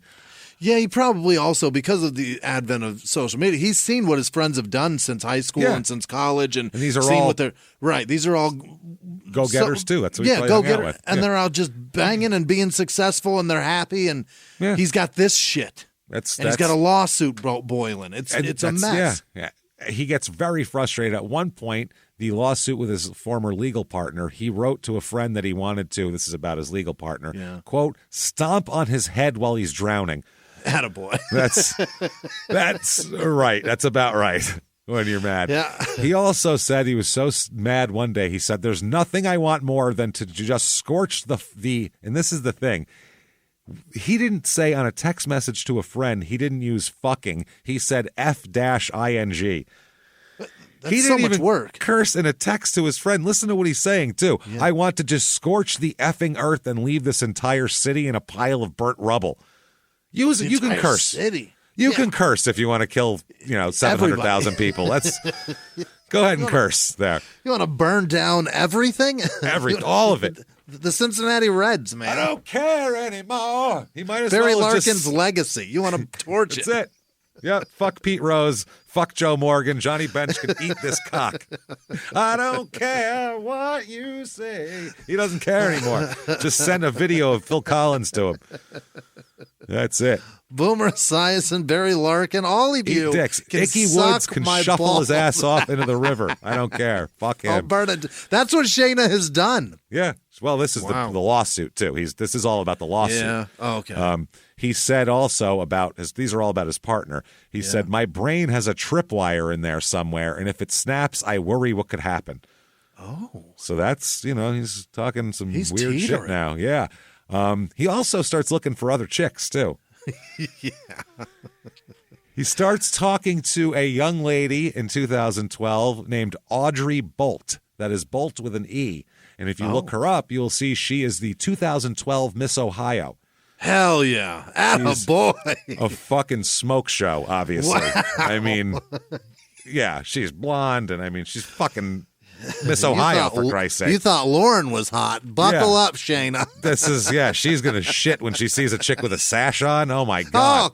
Oh, a crown and a fucking armful of flowers? State. Holy fuck. The hottest girl in the neighboring state. And she's like, oh, hell no. Hell no. But the problem is during this, she still has a key to the condo, and all of her toothpaste and moisturizers are still on the counter, and she's got scrunchy things sitting there. Yeah. Son, you got yourself a girlfriend. That's the problem. Yeah, get those banana clips out of the house, man. You're fucked at this point. Absolutely. God, there's those little makeup sponges. They're everywhere. The little fucking little triangles, the egg ones. All over the place. Shit all over them. The he doesn't even know what it blenders, is. the mixers. Yeah. I don't know what they are. Also, if you touch them, shit gets on your fingers. They're gross. Yeah, shit's everywhere. Yeah, it's all over the place. I don't even know when those are bad, but evidently they go bad. They got to go bad at some point. I don't know when. But I'm lucky I'm not a woman. We'd be terrible women. Holy fuck. We'd be the worst. Dude, I take my at Target. The amount of shit in that store. I don't even know how you decipher for what you need. A third of the store, I don't even know what it does. So that tells you a lot right there. A third of a department store, I have no idea what any of that shit does. Yeah, I love it. It's like sitting behind the wheel of a Bentley and seeing all the knobs and going, why? Why do they have all these? Oh, I could build a computer from scratch before I know. What Target does. There's a pre-moisturizer, and then you put the regular moisturizer, then you got to put a mask on after that, and then you got the triangle squares, and you got to blend it all. Fuck out of here. It's unbelievable. Then you walk in on them, and they look like they're getting ready for a football game. They just got stripes all over their face. Stripes and things. What is this? Yeah, what's happening? Don't worry. Hair's tied. And then 10 minutes later, they look great. You're like, how'd you do that? That was magical. What happened to your war paint? What's going on here? Yeah, 10 minutes ago, you look like the Ultimate Warrior. Now... Hair was out crazy. You had tassels dangling from your arms, makeup all over your face. Now you look terrific. What is happening? You're a Sioux chief 10 minutes ago. Strange, very strange. So October 5th here, 2012, Shayna texts a friend of hers and says that she was at Poston's condo. Oh. Right then. She said, quote, I have the key. He never asked for it back even when we broke up. Ha, ha, ha. So she's just throw it away. She's just going to come in. So she just when she comes over, she doesn't knock. She just comes over. Walks in. Yeah. Hi. Sits down. He'll go to the bathroom, come out. She's on her couch. Just, how you doing? I'm here now. October 11th, 2012, Ryan brings Shayna to his parents' house, to the mom and stepdad's house, to watch the presidential debate. It's sort of a celebration of sorts here because he just signed a settlement of the lawsuit with his former law partner. That's great. So he's very, very happy. He talked to his stepfather, and his stepfather said he asked him for some advice. Ryan said, could you give me some advice? I have a date with Miss Ohio on Friday, he said. Yeah. She's fucking hot. There's a sentence is never coming out of my mouth. I have a date with Miss Ohio on Friday. But he didn't know how to tell Shayna about it. First of all, don't tell Shayna about that. That's say a word. She's never going to go away. I know how you say it. You say nothing. We are broken up. You break up is what you do. Yeah. She shouldn't be here right now. Right. Why are you watching this with her? Oof, stepdad said, he said to me, my biggest issue is Shane is always around. Yes, because she's your girlfriend. He doesn't realize he has a girlfriend. Yeah. You have a girlfriend, whether you like it or not. Yeah, she you comes haven't told her over, that you're your not. stuff, yeah. He said, I don't know what to do to get her to leave. So stepdad said, I told him to make sure that he was kind to Shayna and to be honest with her about what was going on. I told him to be direct, but to be kind. Wow. What nice people. Jesus Christ. So after the debate, the pure sex of Mitt Romney must have got them all horned up, I think, from that. And they had to go back to the condo together. I mean, obviously, you see that guy. It's just pure sex. You can't stop thinking about everybody. Oh, my. No, it was actually the vice presidential debate. It wasn't even the even worse. Debate. So, Jesus. He told her that he couldn't hang out that weekend. He goes, look, tonight is fine, but this weekend I can't hang out. She, of course, got mad. Okay? This is back at his condo after the debate. Yeah. She got mad. He went to bed. Okay. She called her mom to complain about this. Her mom drove 80 miles to his condo to be with her, to comfort her. To sit in his living room and discuss while the he's fact sleeping. That he can't hang out this weekend. Okay. Mom is very well aware of how unstable this girl is if she just drove 80 miles for this shit. That's what I mean. Oh, God, I got to go talk to her. Yeah. Ryan was sleeping and had no idea the mom was there until he got up and found her asleep on his couch. Not only is my girlfriend / ex-girlfriend that won't go away here, also, she's like the chick in Wayne's World that would pop up. And and she's bringing her family. Yeah, and she's bringing her mom over, too. And he sees there's her mom sleeping on his couch. He's like, okay. Some old woman snoring. All right. That's weird. So he said, what the fuck is going on? What's happening? Yeah. She told him, she tells Ryan that she called her mom because she wasn't feeling well, and now she's having chest pains. She said, will you take me to the ER?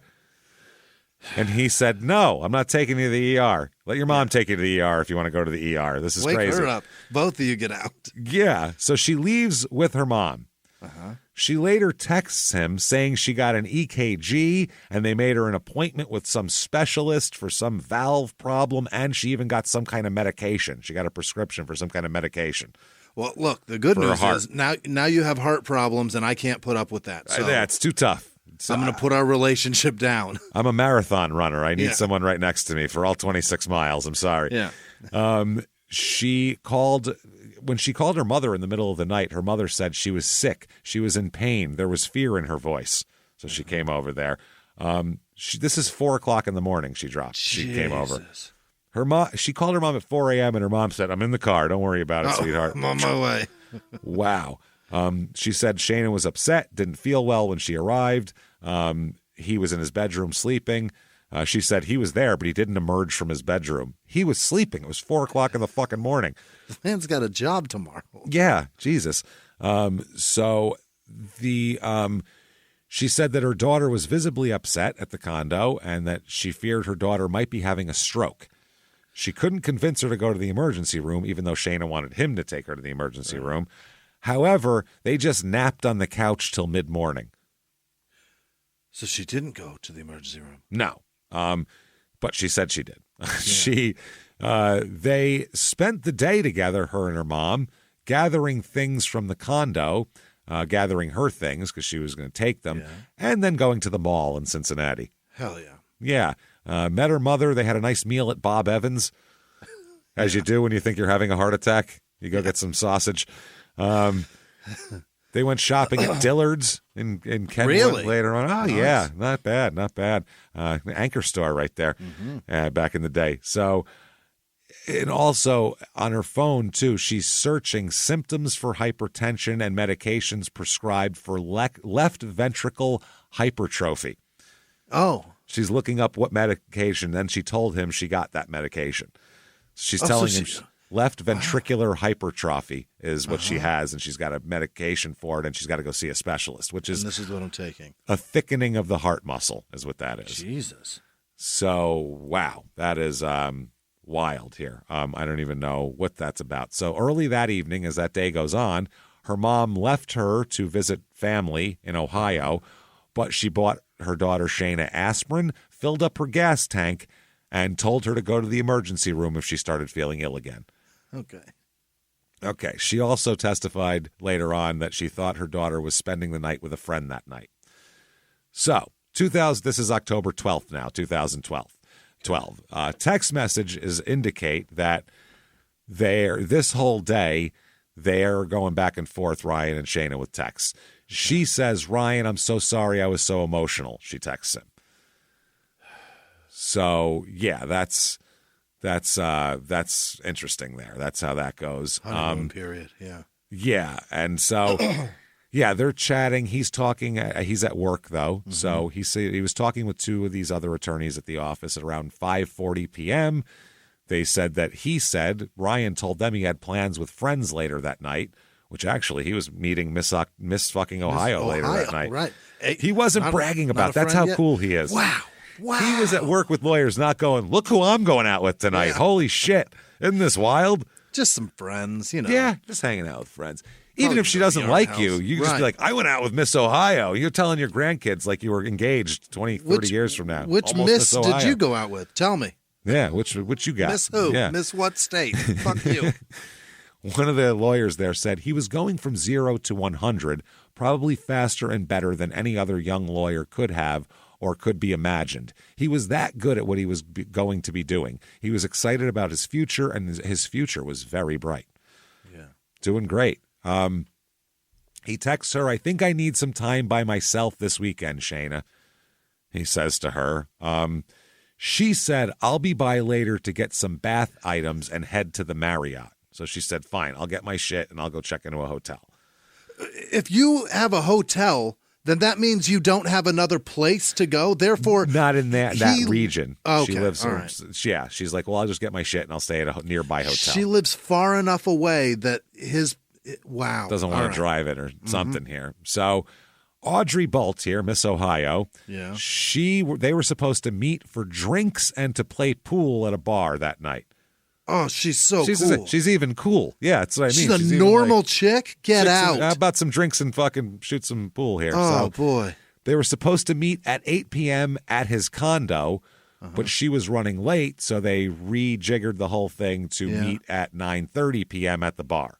Quick pivot. Because she's got hot girl shit to do, Because she's over there, she still looks like a Sioux Indian chief at 9 o'clock. Well, she's like, I'm fighting off. There's about 100 men outside my door right now. I gotta get my stick ready, and I gotta fight them off on my way out. So yeah, I'm going.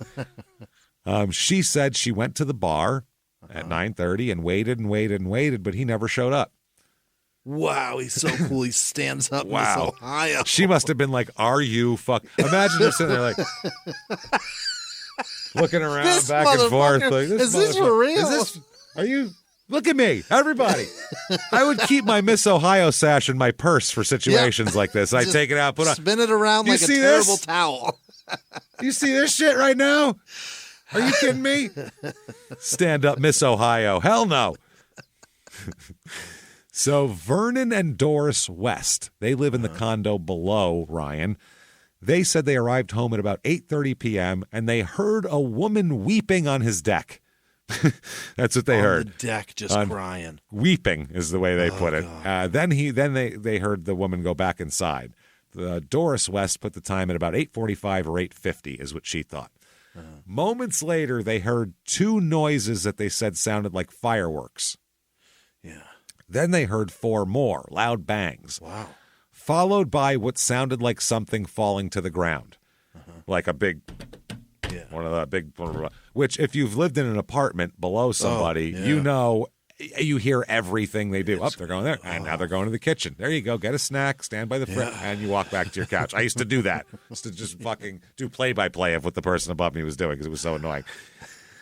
Because I lived in a shit apartment. So I hated the people around me so much. Cocksuckers! If I saw them, I'd be like, fuck. I wouldn't even say hello because I was so angry at them.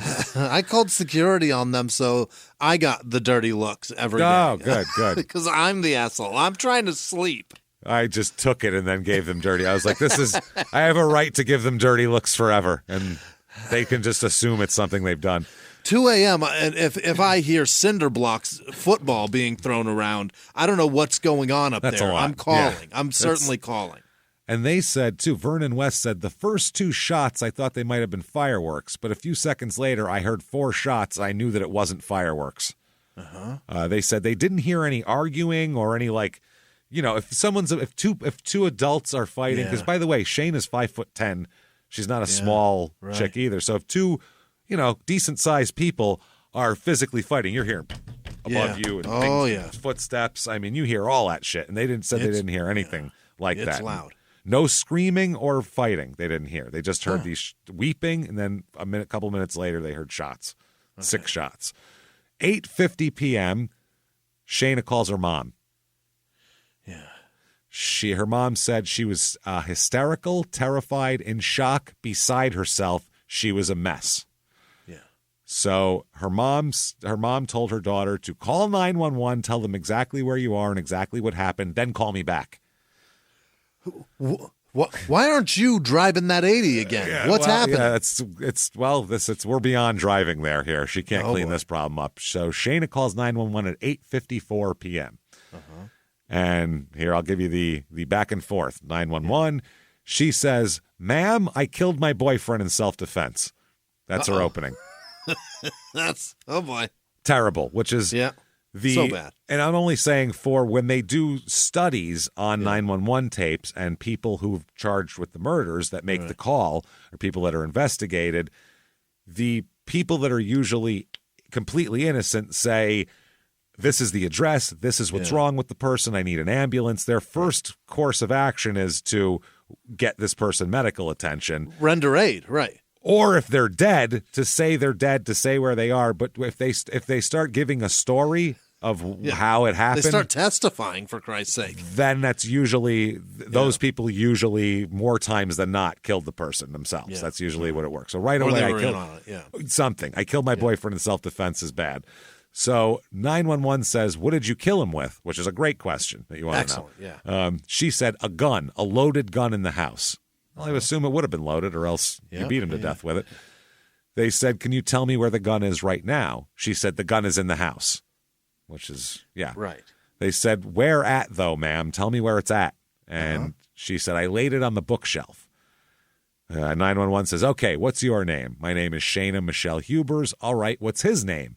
"Ryan Carter Poston. He's an attorney in Cincinnati." I don't know what that matters in getting him medical attention, but the 911 operator says, "Where are you?" And she said, "I'm standing about 3 feet from his dead body." Oh, my. Wow. 911 says, "Okay," as you would say. All right. "Are you sure that he's dead?" Which is a great question. Excellent, yeah. How much medical attention do we need to send? And she says, quote, He's dead, ma'am. He's completely dead." Then she says, "Are they going to arrest me?" Oh, my God. 911. What do you think 911 said? That's not for us to do. "Ma'am, I don't know what they'll do. I'm on the phone. I have no fucking idea." I don't show up to crime scenes usually. Right. Then she says, quote, "I'm not a murderer, ma'am. I just killed him," which is the funniest sentence that's ever been uttered on a 911 tape. It's pretty good. "I'm not a basketball player. I just play for the Knicks." That's a really weird thing to say. Strange, right? Yeah. So cops arrive, and he certainly is shot, and he certainly seems dead, and he's certainly on the floor of his dining room. Here, he's found on the dining room floor, 6 shots in him. Wow. 6 with a .380 Hour. That's his own handgun. Really? He's Yep. got a 380, huh? He's got a .380, yeah. He was found there. He's shot twice in the head, once under his arm, and 3 times in the torso. 2 in the head. 2 in the head. This is like a fucking mobster. Like, Paulie Walnuts would give you a better chance than that. Jesus Christ. So she said she told police she shot him. He was, quote, shot more than once in different areas of the body is all they would say at first. But though he actually was shot in all the places I told you. The condition of the condo, they said, was not consistent with any sort of physical altercation beforehand. Nothing's knocked over. They said there's prescription pill bottles standing upright on the dining room table right next to where he died. He's laying. Yeah. Yeah, so they said the whole thing, it just doesn't make any sense. So 4 scientists from the Kentucky State Police Forensics Lab also did analysis of all this stuff, and they found out that, yes, it was the 380 that was there. They found the gunshot residue on her hands, so she definitely did it. Even though she said she did it, still, you got to check. She could have had somebody could have came over and did it. So also an expert in blood stain patterns will later say that they believe that Ryan was sitting at his dining room table when the first of the shots to the head was fired. Then I was just going to say 2 shots in the head with a 380 is impeccable shooting, because a 380 is a nightmare to shoot. It bucks all over the place. You can't hit shit because the butt of it is in your fucking palm of your hand. It's a terrible gun for target shooting. What if it's between 6 and 30 inches away from what you're shooting at? Pretty easy. That's mad easy. At that point, yeah. That's what I'm saying. And if only, someone hadn't taught her what to do 10 days ago. But you could shoot a fly on a bull's ass from 9 to 30 inches away. 6 inches away? Yeah, 6 and 30 inches is a totally different story. Yeah. All of those things become irrelevant at close range. That's insane.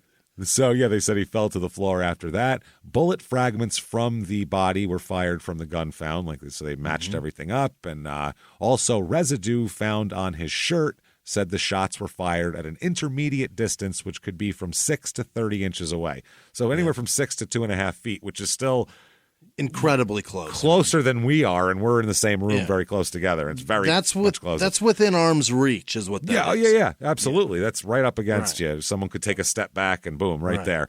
And a 6'3", 200-pound guy is a pretty decent target from 2.5 feet away. So they said most of the shots, though, were likely with under 2 feet, which still falls in the intermediate distance. It's not a, contact. That's standing over. Yeah, that's execution style. That's what you do in the mob to make sure a guy's dead.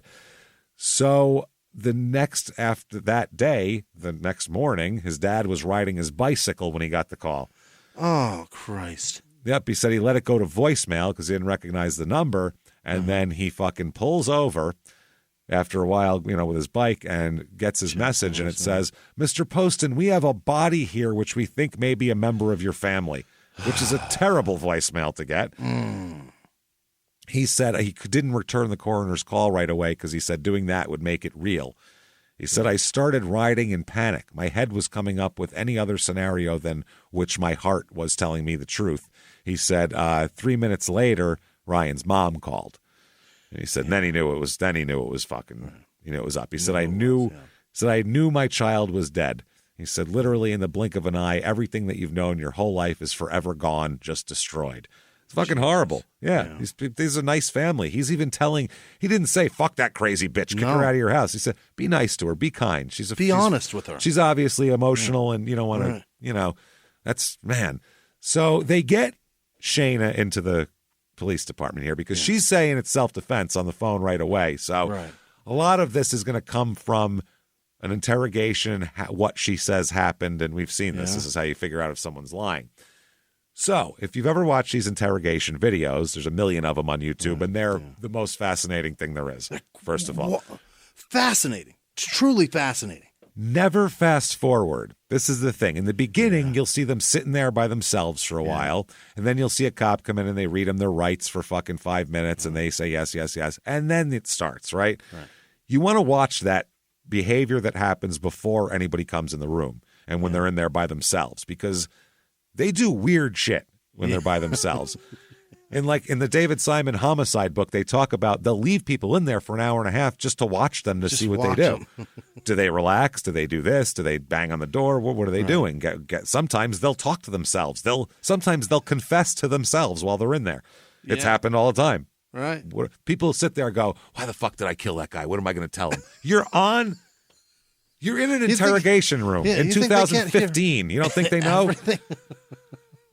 But it happens. Yeah. So this video starts off with her standing in the corner of the room. Oh, boy. And she starts like dancing slowly, like almost like interpretive dancing, like has her arms in and she's facing humming. The corner or away from the corner? She's away from the corner and then walks to the other side of the room, like doing this. I don't even know what it is. She has like her hands over her head and takes like one of those long, almost like a ballet step. Like she's doing like ballet shit in there. She's got a Kentucky sweatshirt on. Hell yeah. And she's humming Amazing Grace while dancing. Oh. Who else did that? Then she starts singing it. What? And I'm talking, she's not just The like, words. She's like, she's getting her voice into the whole Warming thing. it up, yeah. She's walking around, it literally said, how sweet the sound that saved a wretch. And then she hums the rest. Yeah. And she doesn't sound terrible, but she sings that a couple times. Then, Oh boy. after a couple renditions of Amazing Grace walking back and forth, and this is all on YouTube, you can check it out for yourself. She then sings, I did it. Yes, I did it. I can't believe I did it. That's what she sings. She fucking sings that. But almost she's about to break into like a jazz breakdown part of the song where she's like like in Drop Dead Gorgeous when they do the dance. She's writing the song on the fly too. That's impressive. Yeah, I can't believe I did it. She's singing. She's rewriting I Shot the Sheriff. Yeah, I shot the lawyer. I shot my boyfriend. Now he can't defend me. Oh, no. 'Cause I shot my boyfriend. 'Cause I need a lawyer. Too bad I shot my boyfriend. Yeah. I shot my boyfriend.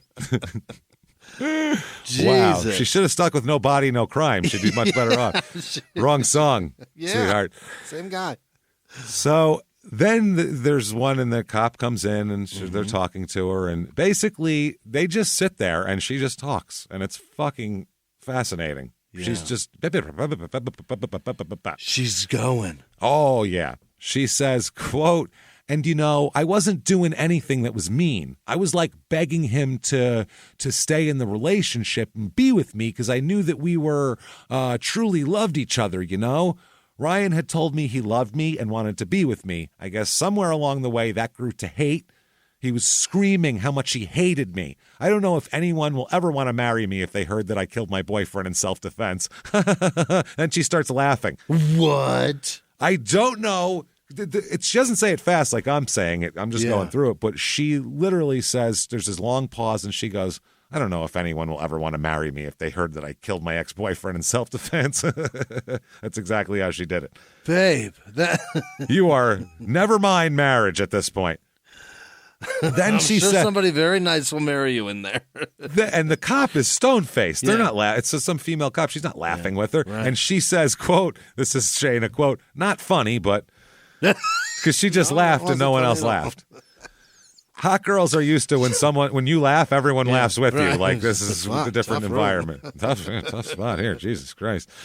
The stuff he was saying to me was so abusive while he was throwing me around the room.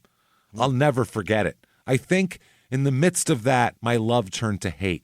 I remember screaming, fuck you, reaching up to grab his shirt. Fuck you, how dare you mock my family? How dare you talk, and you can't hear what she says, about my mother and my family. And then she says, quote, if I don't get any serious consequences, then I could be really happy just having a career and maybe not even getting married. This isn't your girlfriend. This is a homicide detective. She doesn't care. Why are you talking about your future? This is crazy. She said, because this is very traumatic, Oh, for her, of course. Very traumatic for me to live with it. I have to know that I did that to someone that I told every day, I love you. Is she like, she thinks she can manipulate detectives? Yes, absolutely. Oh, yes, my. Because she can call her mom at 4 a.m. and she'll jump in a car and go there. Right. And she can tell her mom this, and she'll get money. She can tell him that she needs medication because her heart's fucked up, and she can tell. Yeah, she thinks she can just do that, and that's a lot of people do. Fill up my gas tank and send me home. I'd be really happy. She really was born with the wrong genitalia because we hear guys doing this shit on the show. Yeah, male they get it all the murderers, time. Yeah. All the time here. Yeah. And I only say this because if he was throwing her around the room at 6'3", 200 pounds, that'd be a different story. But the people right below did not hear that.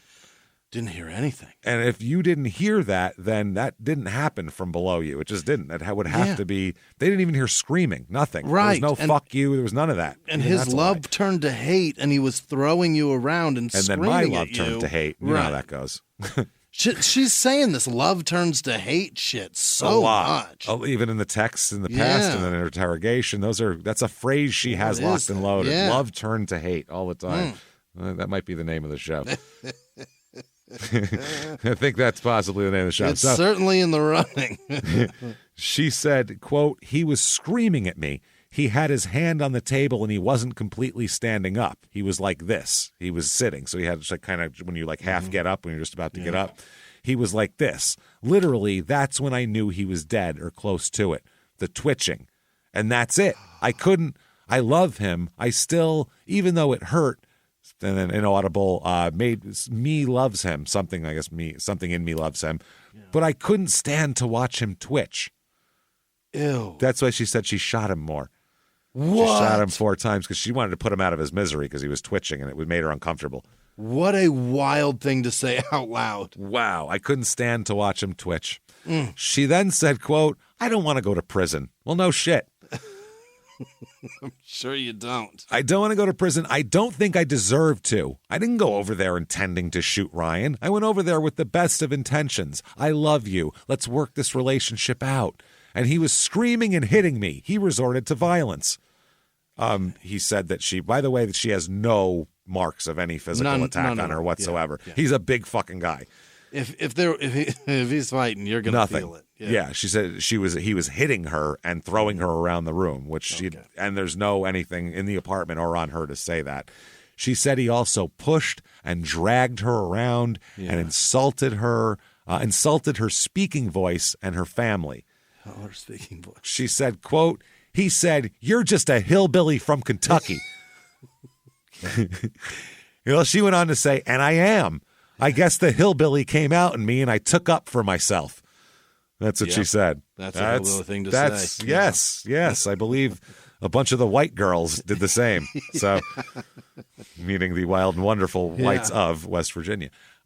So she is arrested, obviously, for this. Because these are crazy things to say out loud. The interrogations, it's not even what she's saying because I can't describe her exact.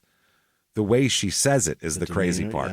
Yeah. Her demeanor's bonkers. When you have to watch them just to see how weird she is getting to things and her logic and the way she's talking is like she's talking to her girlfriend about she went out on a bad date and it didn't work out. Like, oh my God, we went to this dinner and it was like, like the place was okay, but then like he was being weird and he tried to order for me. I'm like, I hate when dudes. That's how she was talking.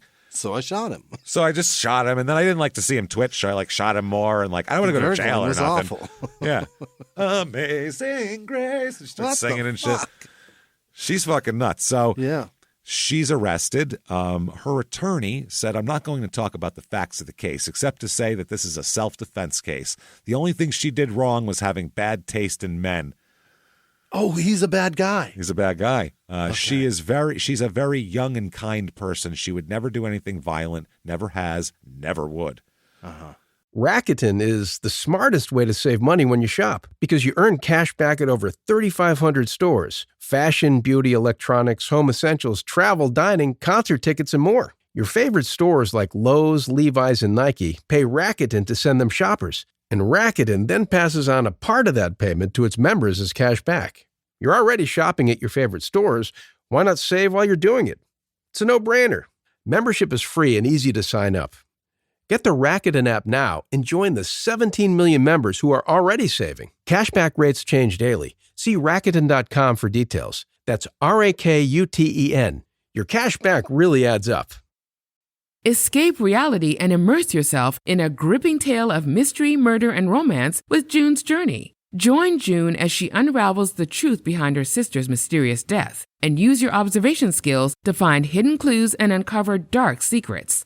Plus, you get to explore stunning hidden object scenes, from New York parlors to Parisian sidewalks, as each chapter reveals captivating mysteries. How sharp are your observation skills? Put them to the test in June's Journey.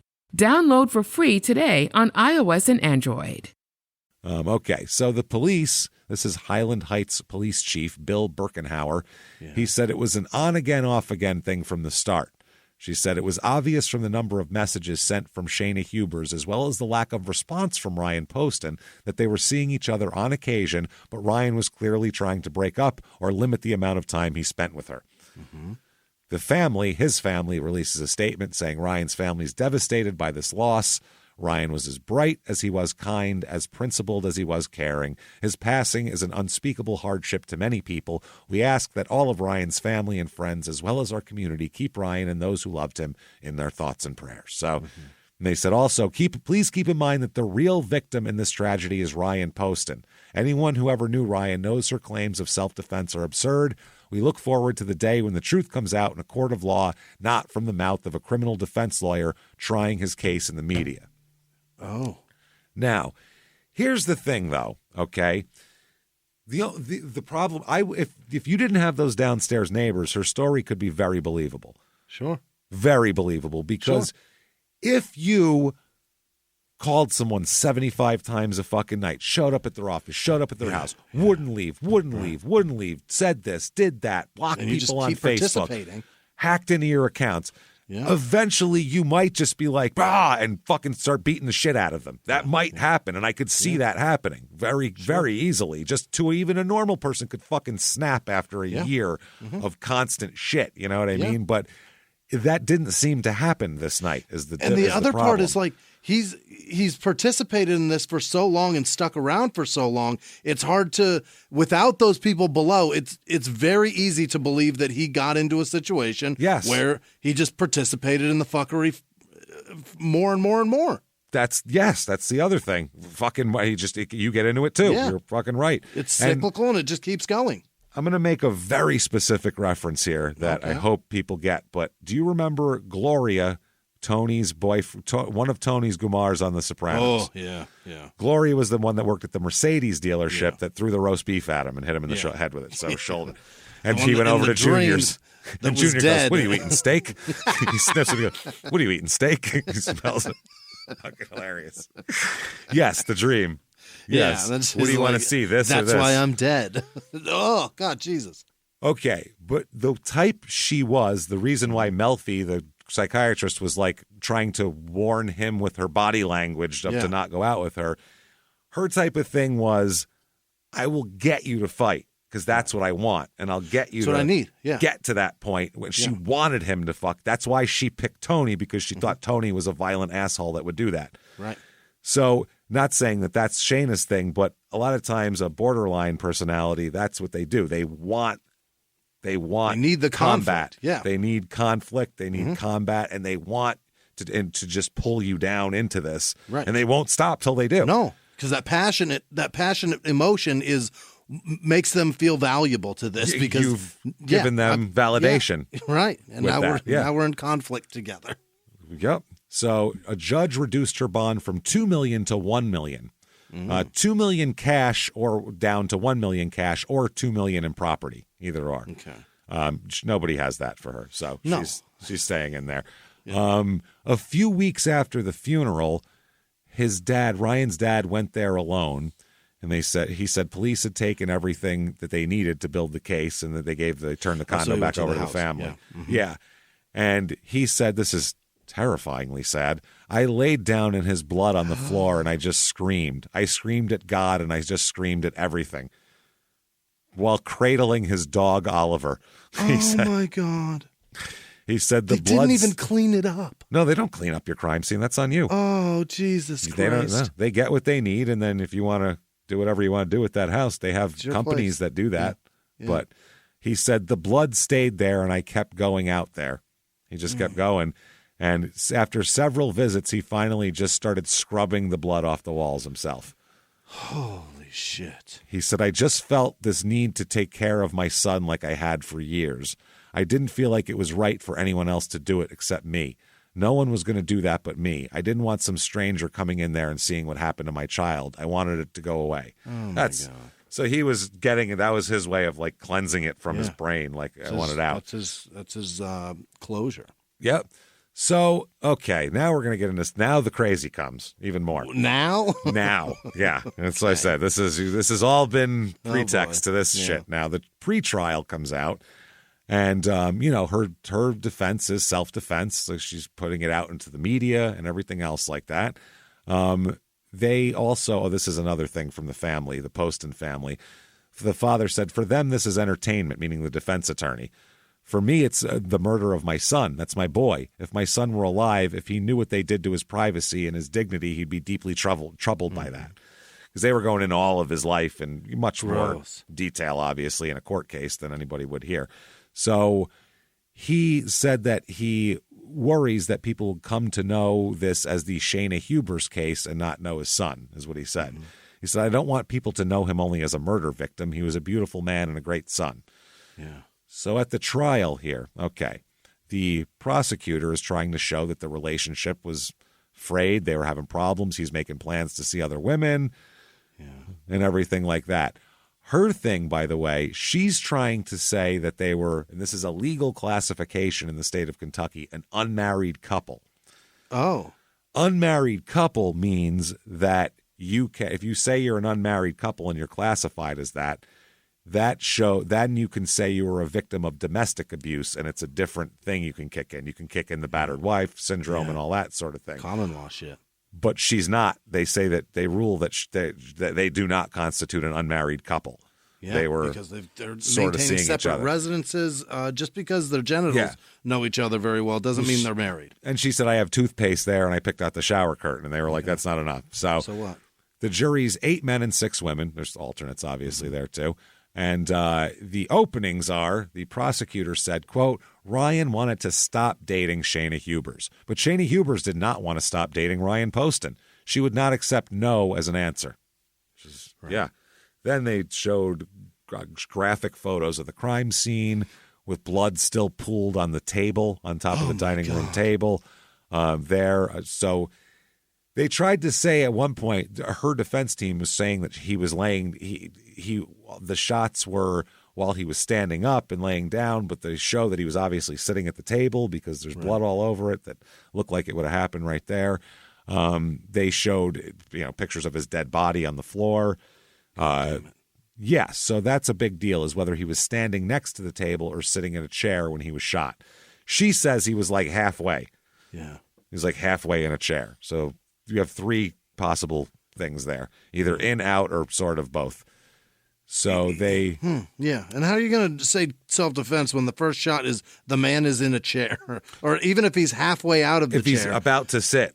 Yeah. If he's about to sit, then get out of there. Right. And if he's getting up, then get out of there. Then get the fuck out of there. Exactly, yeah. So you were just on the porch with people coming and you were weeping, and there was no yelling, though. Right. So the defense said that there's no evidence that he was actually trying to end the relationship. Said this was a good relationship. There was no evidence he was trying to end it. Okay, tell Miss Ohio at the bar. As I say, except for dating Miss Ohio, everybody that both of them have ever talked to, he says, I want to end it. She says he's trying to dump me. Yeah. Like, and his stepfather from a minute ago. Yeah, it's fucking crazy. They said that he was under personal and professional stress, and the couple had argued in the past and argued that night. He said, Shayna Hubers has never said anything to anybody in this case other than, I had to do it to save myself.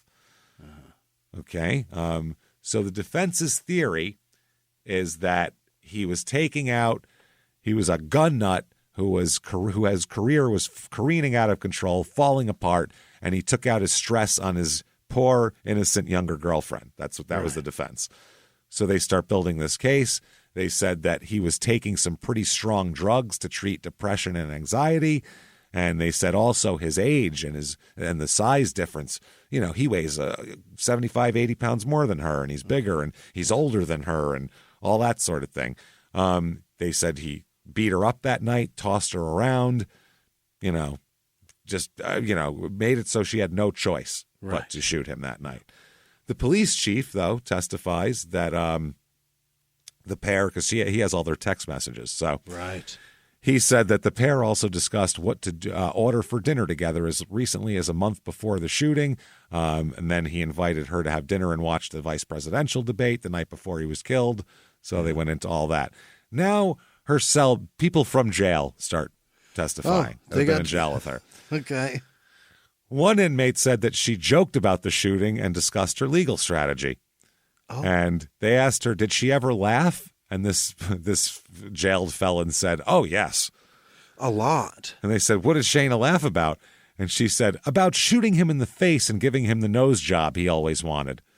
Oh. And she said, that's what bothered me. She cackled afterwards. It was weird. Yeah. Yeah, because, you don't seem that broken up about it here. She also discussed her legal strategy. Quote, she said she was going to plead insanity, but that she was too smart because she had the IQ of Einstein. So she was going to plead battered wife syndrome. Yeah, instead. She's booked at the beer and comedy tour. Festival excellent. Coming up, so she's got to get off. She's got to get out of here. It's really, really prestigious. She's going to get paid nothing. Free beer is what she's going to get. She's getting paid in pale ale, local. So she thought about insanity, but being that she's such a genius, she knew that wouldn't work. Right. So she said she's just going to plead battered wife syndrome. Okay. So the defense cross-examined her, and she said that they said, haven't you had memory problems here at all? You've had issues health-wise? Yeah. They asked the cellmate, and they said, well, yeah, I had a brain tumor in the past. So they say, so your memory could be fucked up. Okay. Oh, God damn it. So that's pretty fucking funny. They also accused her of approaching prosecutors to receive a reduced sentence, but she said she did not receive anything in exchange for her statement. Right. Another cellmate said, quote, she told me they were sitting at the kitchen table. He was sitting at the table and that he had sat his gun on the table. She told me she picked it up and said, what would you do if I, and then he smirked and she shot him. Wow. Like, you're not going to shoot me. And then she shot him. That's what this woman, Donna Dooley, testifies. Uh-huh. She said that this part makes it a little weird. Didn't just say that. She said Shayna then drew a diagram of the room and pointed out where Ryan died and described what happened and drew it out for her, made a little map. Fuck? She turned that diagram over to prosecutors along with many handwritten notes that Shayna had written about the case and what happened. So why is she doing that? This is so fucking dumb. They said that this woman said she and Shayna were close friends in jail, and that initially Shayna told her that Ryan had abused her mentally and sexually. Uh-huh. That's what she said. That's why she did it. Later, though, she said that Shayna changed her story, and she said that she was the aggressor. So, yeah, I guess they vigorously cross-examined her. She stuck to her story, this cellmate. So that was that. Okay. His mom testifies and says, the night before she murdered him, she came to my home and ate at my table. Oh, boy. Wow. She said the night before, she made it clear to me that she was leaving. And I guess she didn't. So the defense now, they argue that 2 prescription medications found in Ryan's blood after the death could have sent him into a rage that night when he attacked her. Alprazolam, which is a medication used to treat anxiety, and amphetamines, they said. Some sort of upper, I don't know what. Yeah. The director of the forensic toxicology lab of the University of Louisville said possible side effects of the medications could include reduced impulse control and becoming more susceptible to panic and paranoia. Also, bullets in your head, probably. Well, I mean, the lamb or Pam indicates that's a downer. So yeah, that's calming. Usually anxiety meds are downers. Yeah, you don't chill out meds. Yeah, gonna pump you up to calm you down. Really throw amphetamines in you when you're fucking got anxiety. Yeah, but that's weird. It's interesting. I don't know if that's a real downer, so they gave him another pill so he could function. You know what I mean? That's why he had multiple. They said everything was in a system was prescribed to him on the table. Okay. Yeah. So they said that they talk more about Shayna, saying the psychologist that testifies here says that she was briefly suicidal in jail following her arrest. Yeah. An inmate said she woke up screaming and crying in the middle of the night. And a friend who said Shayna's text messages about wanting to turn around and shoot him during the visit to the shooting range said that she just thought it seemed like friendly banter at the time. Super friendly. But she also said that Ryan had even told her that he was finished with Shayna about a month earlier. Even this friend. He told everybody that he was done with her. Not just her, all of her friends, his family, anybody. By the way, an investigator who found no plane ticket to Hawaii, dying aunt, or hospital visit for heart problems in the days leading up to the shooting, which obviously goes against everything she said.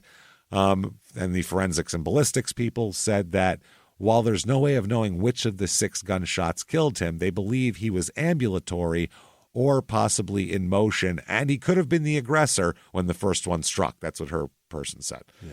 So it's possible. They said, we don't know, but it's possible he could have been attacking her.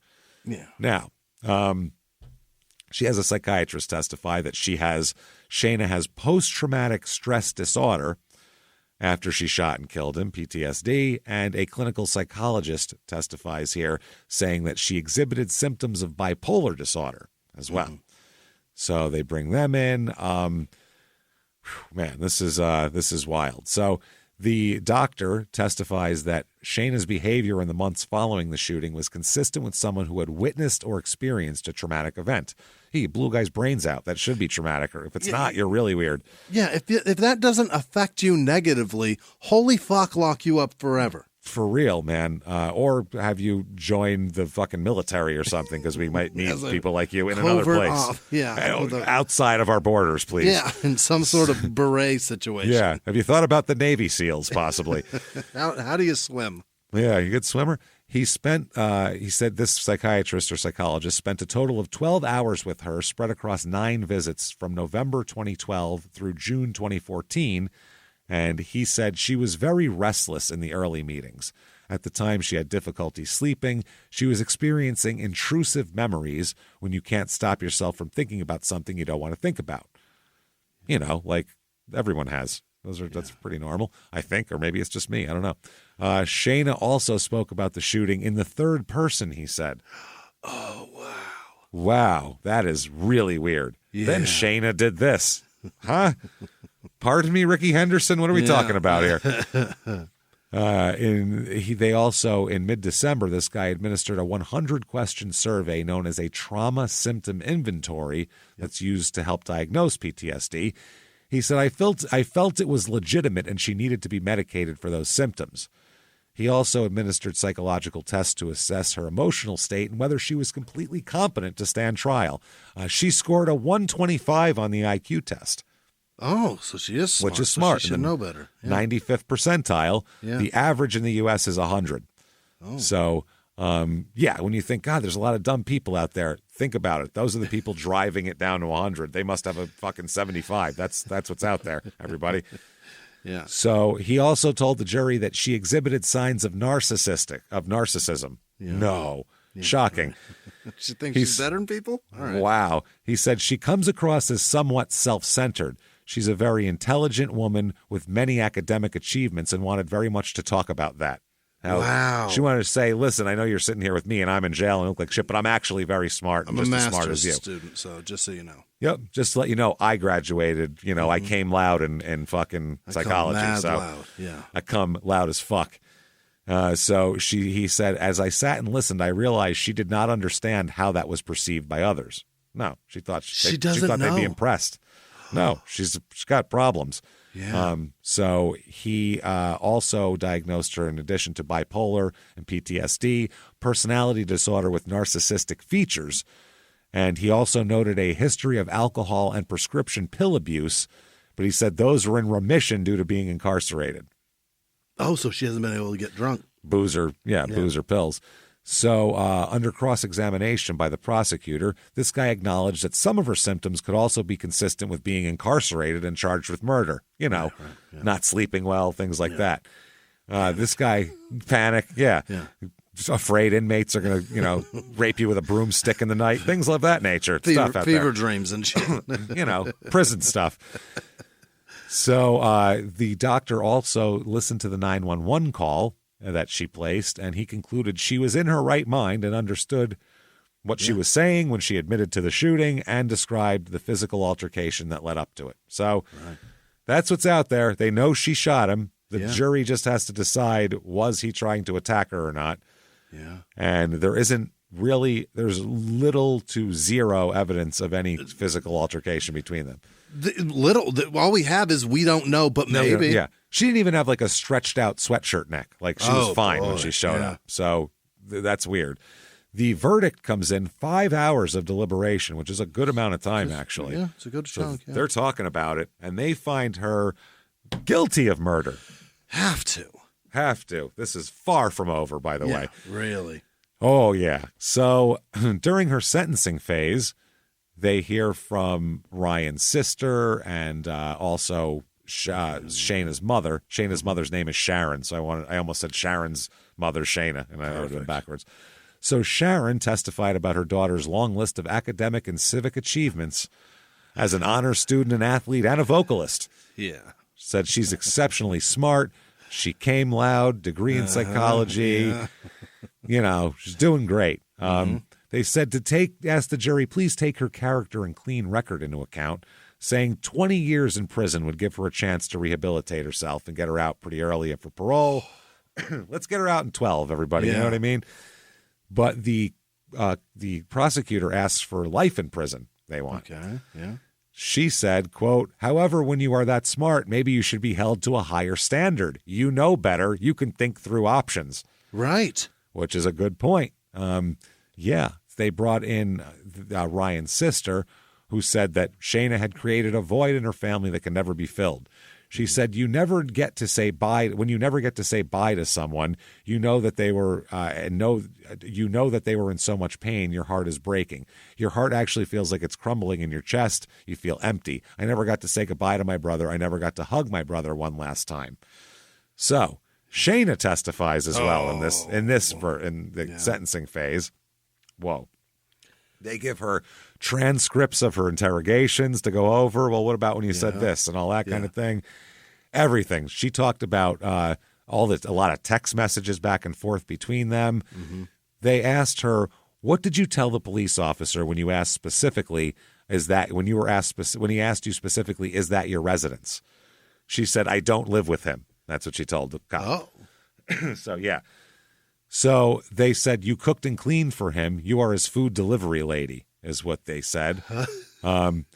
She also reminded Shayna that she claimed with her friends on the phone to have, quote, slept with 10 different men during a 7-month period when they were broke up. Oh, Jesus. Which, I mean, you're allowed to sleep with as many people as you want to. That's an obvious ploy there. Yeah, but they're saying you were so in love with him, you're banging everybody. And you're trying to... She's doing that and to try and make him jealous. She wants him to find out about all these guys. Yes. And you say that's shitty, but if there was a guy who shot his wife and they were like, didn't you fuck 10 women while you were, how much did you love your wife? It would look terrible. Yeah, you know what I mean? Yeah. No one would call it slut shaming. They call it murderer fucking. They call it boxing in a murderer is what they call it. So if you do that ahead of time, it's shitty. Once she's convicted, listen, you killed the guy. It wasn't self-defense. Fuck you. So it's a different story at that point.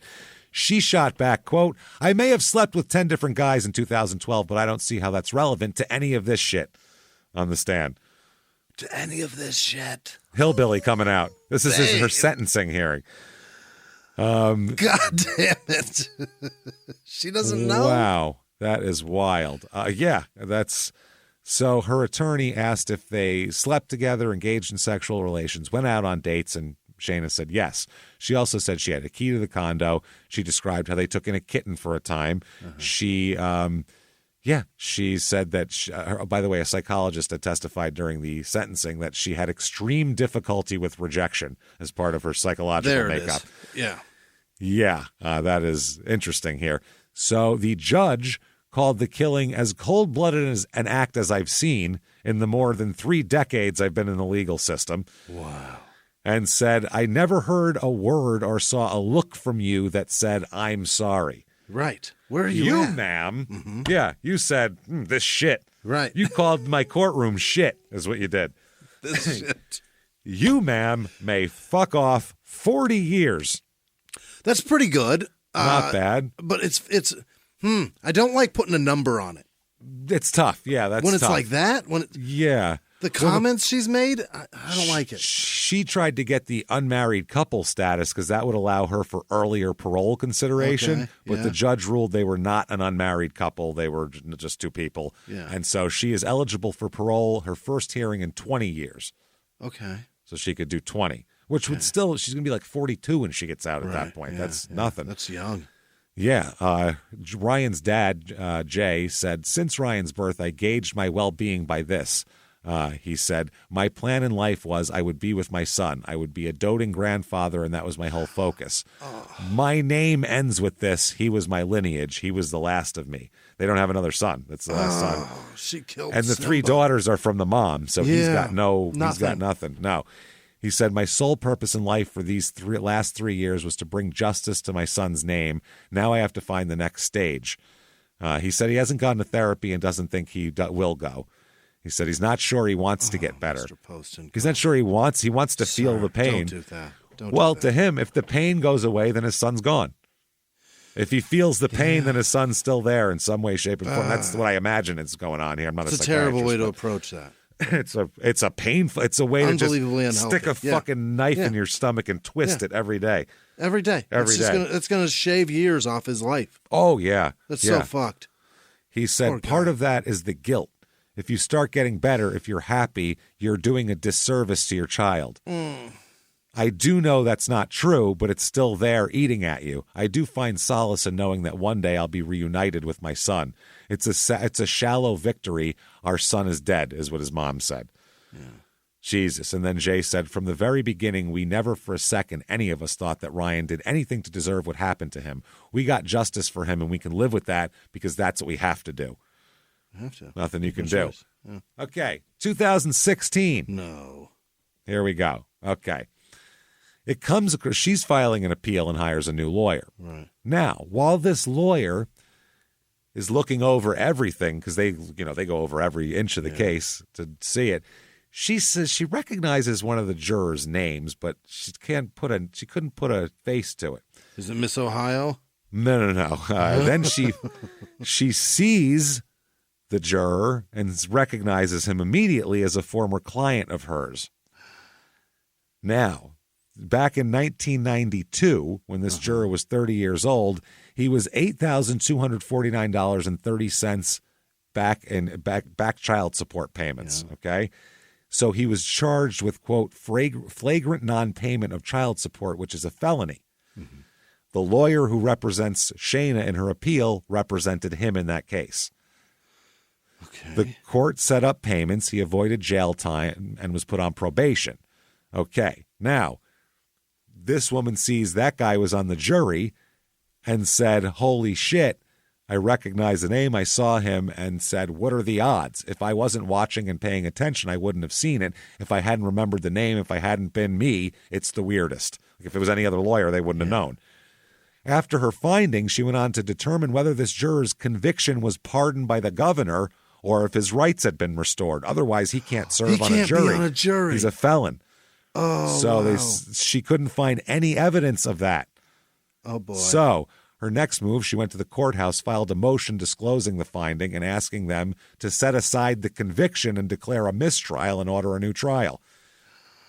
The motion refers to the juror as juror number 483, and they sealed all the names and all this type of shit.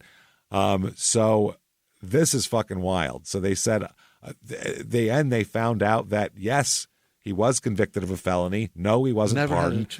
Never had his rights. They said, the lawyer said, I'd like to think that most people don't lie. Maybe he didn't lie. Maybe he just didn't understand. He didn't. That's why he didn't check the box saying he was a felon. Yeah, he was not convicted of a violent felony. Yep, and they said there's no foolproof way to catch this. I would have thought the clerk's office would have checked, but then again, why would they? We asked jurors a series of questions, and we trust them to be fair and honest. They're under oath up there. Yeah, right. He said it's not a foolproof system. So they take that conviction and throw it right in the garbage. That whole case is thrown away. All that money out the window. Thrown out the window. New trial time. Wow. Yep, she gets a new trial. New trial here. Oh my God! Even if they don't have ways of checking, you know what Apparently I mean? not if you've got if you're putting in people Kentucky, away they for went 40 to the top of a hill and just yelled into the holler, and nobody called back. For 40 fucking years, they're putting somebody in prison. You're not going to check if all 12 people are good? Are allowed to do that? Christ. That's wild. The judge wrote in the ruling, it's well established that the federal Constitution is a floor, not a ceiling, and states are free to provide citizens with additional protections above and beyond the constitutional floor. In this case, the state of Kentucky said felons can't be on juries. There you go. All right. The juror said he never saw himself as a felon. He didn't do it on purpose. Yeah, he said I went to court for child support payments. I got behind. Evidently, my opinion doesn't matter because of that. Yeah, he said he filled it out and he checked the box indicating he'd never been convicted of a felony because he just didn't think of that it happened. Yeah. The defense attorney said they could have chosen one of any of a million attorneys. They happened to choose me to do the appeal. I happened to be the one who represented the convicted felon. Otherwise, nobody would have picked up on it, which is fucking incredible. They did say, though, that the number of people, it's not going to change their procedures because they said the actual number of people who forget their criminal record or want to risk committing perjury is vanishingly small. Unfortunately, in one of the most high-profile cases for the Commonwealth, vanishingly small became a 100% reality. Yikes. Yep. And then they were so happy the judge threw out the case that the lawyer said, "Can you believe that? I cannot believe it, that the judge actually had the gumption to do it and follow the law. He's the best judge to ever do it." Ever to ever judge anything. Ever to judge. Now, Ryan's family said, well, this doesn't help at all. No. They said it's a wound that just won't heal, just won't go away. They even said they're very classy people, though. Very classy. Jay Poston said, I'm not mad at Judge Stein one bit. He's an extremely capable judge, and we're fortunate to have him be the judge in the case. It's a law family. They understand the law. Yeah. Some people that don't understand will be like, they did that, and they should have bent the law. If they get it. It's a procedure. They understand. So 2018, Shayna from prison files paperwork to get a license to marry a transgender woman in prison. Okay. Yeah. The inmate goes by the name Unique Taylor, was booked under the name Richard McBee. So went from Dickie McBee to Unique Taylor, which is a much better name than Dickie McBee. Yeah. And they said the judge told her that she had to fill out additional forms before granting the marriage license. Okay. Retrial time. Here we go. Attorneys want to block the jury from hearing her statements to the police. They don't want them to hear the interrogation. When you see her dancing around singing, I did it, it's not good. That's bad. Yeah. It's fucking bad. It's an Amazing Grace. Like she's been put in a prison camp for trying to get women to vote or something, or some like cause. She shot a guy. Metal cup dragging it down the rails. Yeah. It's like she's a political prisoner, for Christ's sake. So the attorney said that the statements, the prosecutor said the statements were all part of the Shayna Huber's show, so they should see it. Yeah. They should see the full show. And they said that Huber's Miranda rights were violated that night because she asked to speak to an attorney, but they continued to interrogate her. They said, no, there was no interrogation. And if you watch the video, they did not interrogate her. Really? She might have said, I like an attorney. She just kept fucking talking. She wouldn't shut the fuck up. Those were uninterrupted monologues I gave you. Yeah, those are just her thoughts. What are you supposed to do? Shut the fuck up? They said you have the right to incriminate yourself or not. Yeah, sure. Yeah. You could have remained silent. You don't want to. So they said she spoke freely. They said the Shayna Huber show was on that night, and they said she was talked for all this time without interruption. Mm-hmm. And they said if you talked, it would have interrupted her performance. She was putting on a fucking show. Right, she was giving it to us.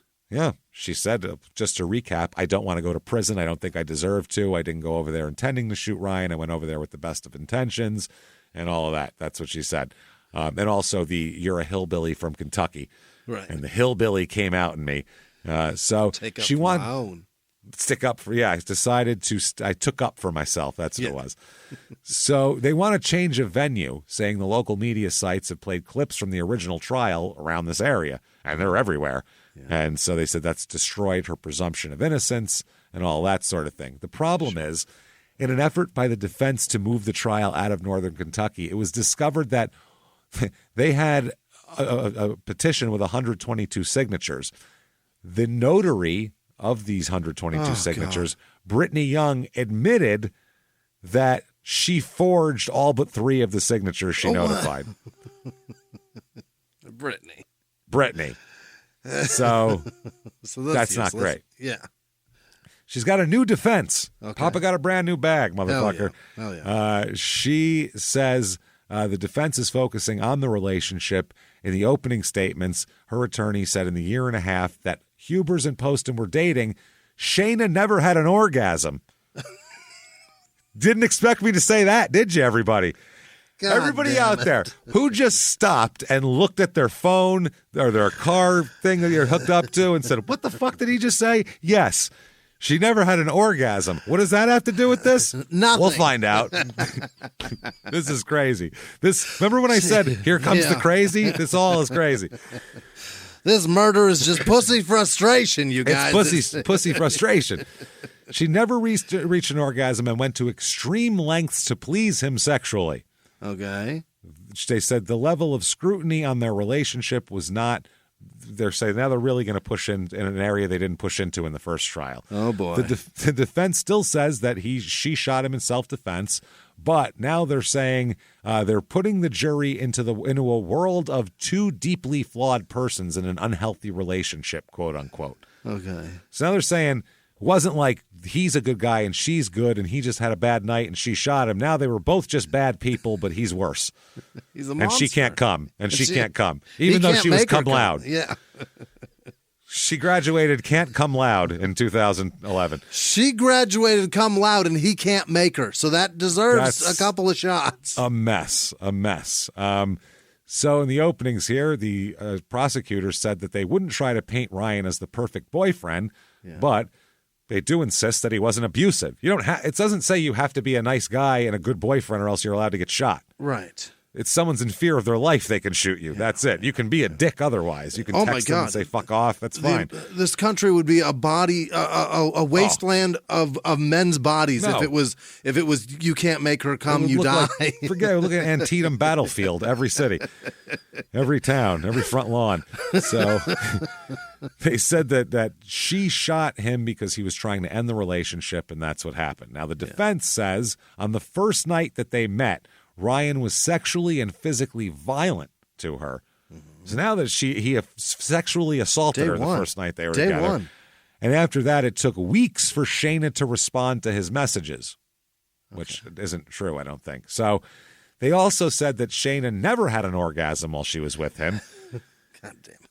He mentioned it at least 4 times during his opening statement, by the way, that she never had an orgasm. So he said that Ryan constantly badgered her about her weight and breast size, saying that he wanted her to have larger breasts.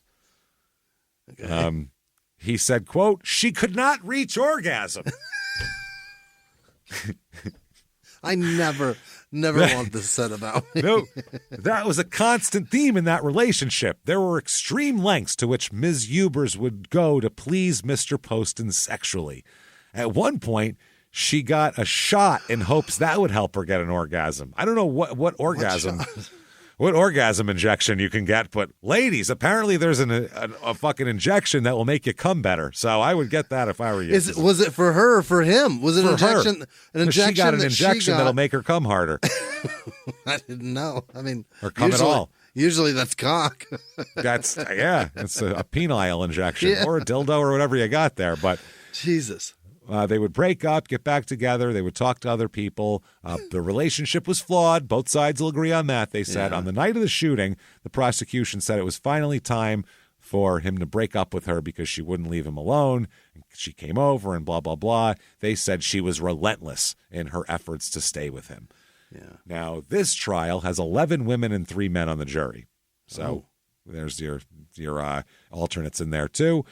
On the first day, they listened to her.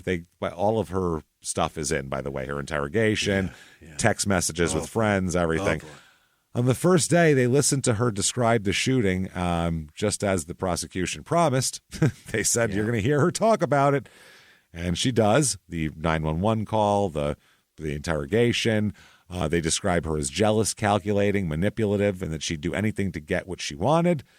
They said that they'll prove he was not abusive and all of that. So they said, when we stand before you and tell you that Shayna Hubers made a conscious decision, an intentional decision to kill Ryan Poston, we're going to ask you to take her word for it. her words. That's what they said. Yeah. It's her words here. Use those. So the one she said, saying she's guilty. Let's just use that. That's all you need. Her defense says she acted under extreme emotional duress and self-defense. They said from the outside, they're a perfect-looking couple. From the inside, it's two deeply flawed persons in an unhealthy relationship that ended tragically. Okay. So, over the course of this video here, they talk to her. They see her in the room. She talks to at least 3 different officers, telling them about the abuse she suffered throughout the relationship, recalling that night. They watch her sing Amazing Grace. Yeah. And she asked if she can call her mother at one point. They hear her say, I shot him in the face. I gave him the nose job he wanted. God damn it. That circulated for a long time there. She also tells the officer, I'm not a murderer, ma'am. She also tells another officer that the initial shots were self-defense, but then the ones after that because he was in pain, and I put him out of his misery and couldn't stand watching him twitch. Holy shit. So one inconsistency between the crime scene and what she says is they said, quote, Ms. Hubers said she was thrown around, but we didn't see anything knocked over. Okay. They said that she was in an emotional state when interviewed. And they said, last question, when you were with Miss Hubers, did you see tears? They asked the cop, and she said, no, ma'am. Oh. She didn't cry that whole time. She was upbeat. She was acting like she got in a car accident. Yeah. And, you know, the other car is kind of fucked up in the fender, so we have to find out what happens to see who his insurance is going to pay for it. But everybody's feeling fine. She's hitting check drop material with jokes, man. It's fucking wild. Yeah. So they said text messages also sent to her friend that were read in court that said that there's a thin line between love and hate. My love has turned into hate. Okay. And then all the other text messages about I can shoot him and turn around and act like it was an accident. The defense attorney, though, says there's all sorts of guns in the apartment. The jury was shown a number of handguns, a rifle, and ammunition that was kept in various locations around his home. Well, he doesn't have kids or anything. He can fucking put it wherever he wants. It's just him. Just a dude sitting there. You don't expect your girlfriend to shoot you, I would hope. Right. So they said the autopsy testimony, they showed everybody all this, all the horrible stuff and autopsy photos and everything like that. And they said that the one lawyer who was with the Hubers at the police department before she was recorded in the interview room said that Hubers made the nose job comment before saying it in the interview room. So she said it twice. They said Hubers said it was funny that the guns Poston loved so much killed him. That's pretty funny, right? She's so fucking weird and glib about this shit that it's just so disturbing. It's disturbing. You're like, this isn't. Christ. It's not the right emotional response that you're giving here at all. You're giving a weird, like cutting the brake lines in a dude's prized fucking Ferrari. You know what I mean? Like, yeah. It's wild that the thing he loved the most. It's just the thing that shot him off the edge of a cliff and burst him into a ball of flames. Right. It's just shocking. What a thing to say. They have a new psychologist also. Yeah. The Hubers team. It should be the Hubris team. Honestly, her name should be Shayna Hubris. That would be much better. They said that Friday here at this trial, they said an insanity defense was not going to be an option. They said he believes that she has a borderline personality disorder. Now, as a layman, that's what I would have said based on the fucking combat. I'll show up and make you fight me, motherfucker. You can't get away from me unless you go to the moon. I will show up. And the impulsive behavior without really any thought of consequences is just it's no lack of concern for anybody else. It's really disturbing. Narcissism was a good way to put it. Yeah. Yeah.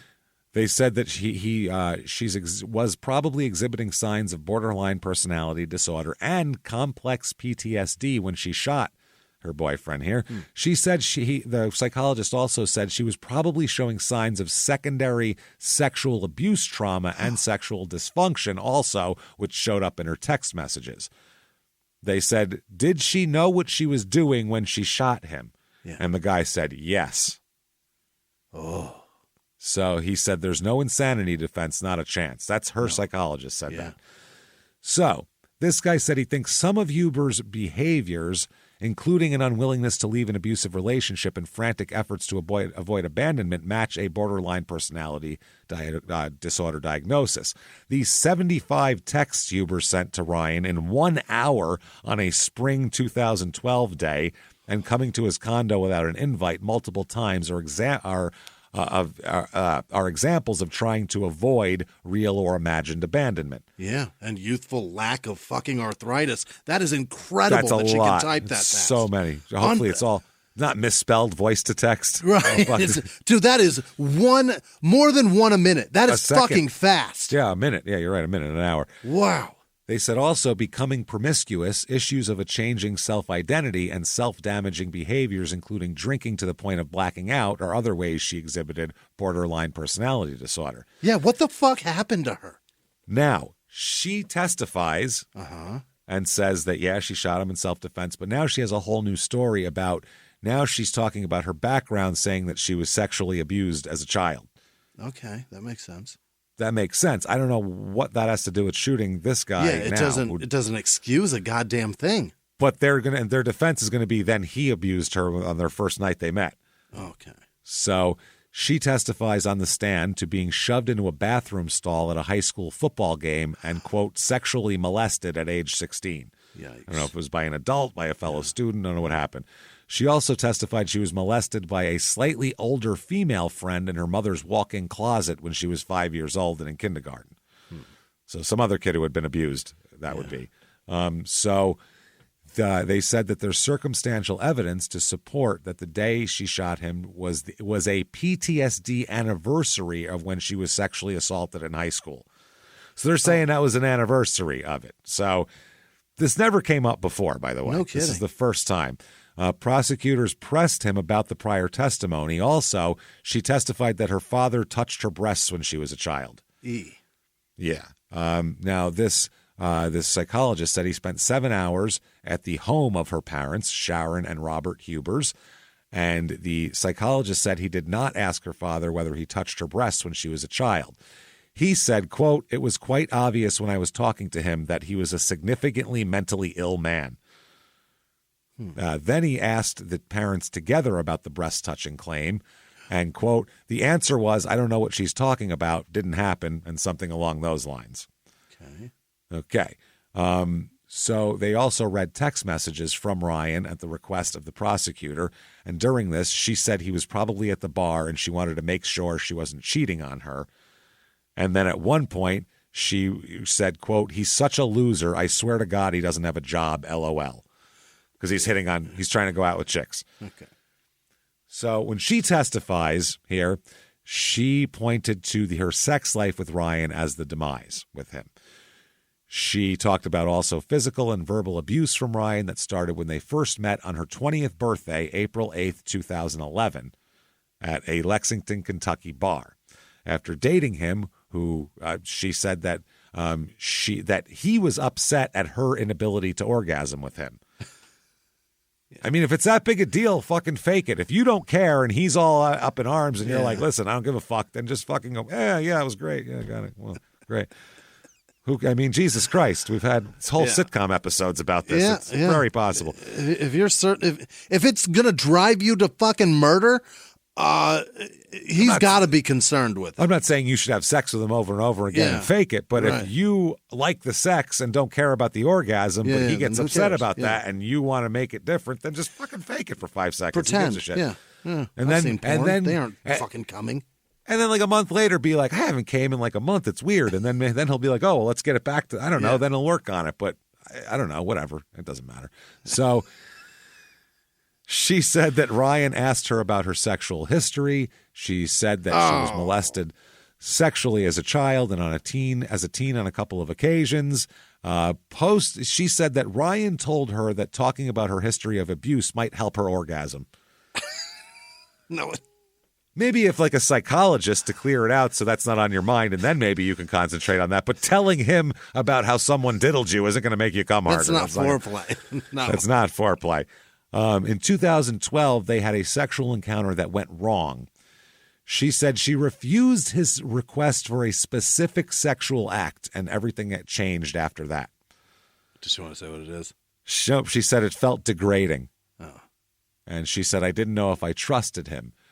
He asked if she had more feelings, and he said, I feared him at that point. So, yeah, she testified she feared him from the first time they met on her birthday. He grabbed her hand with a strong grip. He walked ahead, pulling her by the hand to a second bar after the party. Okay. Seated at the bar, she said he reached underneath the table and grabbed her bare thigh. She went to the bathroom and called a cab to get away. She recounted also times they were drunk and had rough sex. At one point in spring of 2012, she said he grabbed her and threw her out of the condominium onto the porch. When she tried to get back inside, he repeatedly slammed the door on her body as she was in the doorway, and he threw her keys and purse at her. So that's what her claim is there. I'm bad at math, but I already know that she was drinking it when she was 20. Is the legal drinking age in Kentucky 13 or something? It's certainly not. Why is she at a bar? Why is she on her? You're right. Why is she drinking at 20 and then just a little bit of Kentucky with a guy 10 years older? Also, most college kids have fake IDs too. So yeah, that's true. With their friends. That's another thing. And I'm no better. I was sober at 20. I didn't care. Yeah. No. Fuck, we just go to the place that you knew would sell you beer. That was all. That guy doesn't care. Let's go there before they shut him down. So on the stand for the second day, more lurid details. Huber said that Ryan repeatedly asked her to get a shot that would help her achieve an orgasm. Again, which she said she did. The issue of her inability to reach orgasm during their sexual encounters keeps coming up. She said she didn't go through with the injection. Oh, I guess she said she did, but now she said she didn't. Oh. But she did agree to other sex acts with him. She said, I felt it was something that was important to him and I wanted to please him. They also read text messages from Shayna to her friends saying that the sex acts brought them closer together and that she liked them. Yeah. Her testimony said, no, that's not true, though. That actually drove them apart. They're like, well, why'd you text your friends the opposite? Unsolicited. They didn't say, how was the rough sex you had last night? Right. You said, this is what happened and I liked it and it's bringing us closer together and it's actually good. We're pushing boundaries together. Yeah, and another exchange of messages, Shayna asked him for sex, but said that Ryan said he was taking antidepressants and didn't have a big sex drive due to the side effect of the medication. Yeah, that is a bummer. Yeah, he also said that he didn't want to have sex because I couldn't reach orgasm. He said he didn't see the point. What's the point? You can't come anyway. Just jerk me off. It's fine. She also went into details about the text messages they exchanged, describing sexual activities and even a deal the couple struck in order to bring another woman into their bed. Maybe that'll help. Damn it, you guys. The conditions of the deal were that he would put 10 photos on her back. What is this? On her back of his Facebook profile, and he would show more affection for Shayna and communicate more. So 10 photos of her back on. So if another woman's allowed to come in, he'll put up the 10 photos that he took down back on his Facebook of them together, so everybody sees that they're together. These two need to go the fuck away from apart. each other. It's opposite Maine and San Diego. That's it. Miami and Seattle. Let's go. Fast. Fucking continents aren't. Even God. New Zealand and fucking England. Let's go. I'll put the photos back up of you if you let me. Oh, God. And he would show more affection and communicate with her more. That was the deal. Mm-hmm. She also admitted on the stand she lied to Ryan about the other men she was seeing. She added trust and fidelity were issues on both sides of the relationship. The prosecutor said, obviously, there's been a lot of times where you were going behind each other's backs. Shayna said, yes. Yeah, we had a lot of arguments about that. She also said that, yes, she would log on to his Facebook and block women. Oh, God. She said also that morning of the shooting, she had asked to be taken in for, will you take me to urgent care? She said that she thought she would be okay and handed her a Xanax. I guess her mom gave her a Xanax. And he gave her a Xanax. She told him she was going to the doctor with her mother, and she said, I felt like he should have taken me to the doctor. But instead, she didn't even go to the doctor. She went to the fucking mall and ate Robert Evans and looked at Bob Evans and looked at... You went to fucking Dillard's. That's not the... Jesus Christ, wow. Man. So she also gave her version of the encounter. She said that she was afraid... One sexual encounter, by the way. She said she was afraid that he was going to snap her neck during one of them. She also said, quote, he was standing up from the chair and he was reaching across the table. I don't know if he was reaching for the gun or reaching for me, but I was still sitting on the floor at this point and time, and I got up off the floor and I shot him. So then prosecutors bring in a ton of text messages talking about basically she's upset because she can't come, not him. And, and he, she's not even upset with him. So one exchange here, the police chief talks about differing counts of their first sexual encounter of May of 2011. And according to the conversation, the sheriff said neither of them orgasmed based on the text message conversation. Yeah, that was worth it. So she expressed dissatisfaction with her lack of orgasm, and he expressed no dissatisfaction, is what they said. And then he read a January 5th text conversation between them where she said, "Thank you for your understanding, patience, and kindness with the orgasm thing. Again, thanks a lot." Okay. Wow. So prosecutors said, what did he say about how she could help achieve an orgasm? Did she try to tell her to do this shit? Ryan did tell her in a text that surgically enhancing her breasts might help her achieve orgasm. What if you had bigger tits? I don't know. Bigger tits, you could come harder. That's just the way they're come at all. They also testified seeing no evidence of any marks on her body whatsoever, no torn clothes, no stretched out neck, no anything. She had testified, though, that he picked her up by the back of her bra and the seat of her pants and threw her several times across the room toward the door. In Old West, get out of my saloon style. So, they also brought a college friend of hers named Carissa Carlisle, saying he wanted to end the relationship multiple times. Carlisle, that's her friend and his friend. That's his step-cousin, her friend, the one that hooked them up. Oh, God. She said she never actually listened to me about anything, even though I told her the relationship was ending. She would take my phone multiple times to communicate with Ryan. I told her not to take my phone. She'd grab it to send texts, and she's like, dude, don't do that. Yeah, but I'm blocked. Give me the fucking phone. Fuck, I got to do it. In the closings, they said a crime scene forensics expert said that Shayna had the gun, she had the power, she could have held that gun and moved to the exit. Not only did she not use the exit, she advanced toward him and shot him. Great point. That's the crime scene. Once you have the gun, you don't have to do anything. Right. Or if you do, I think one shot would probably give him the idea so you get away. Yeah. But they said it was bang, bang, and then a pause, and then fucking dumped four more. That was what the people downstairs heard. Verdict comes in here again. Let's see here. She is found guilty again. Oh, boy. Guilty again. And this time they go to sentencing here. And the judge says, you, ma'am, may fuck off life in prison. Oh, no. Oh, yeah. She traded in 40 for life. And Not good. divulging that we all know she can't come. And she can't come. Oh, shit. Life in prison. Speaking of not being able to come, 2019, she files for divorce from her jail spouse. From Dickie B. From Dickie B. What was it? Unique. Yeah.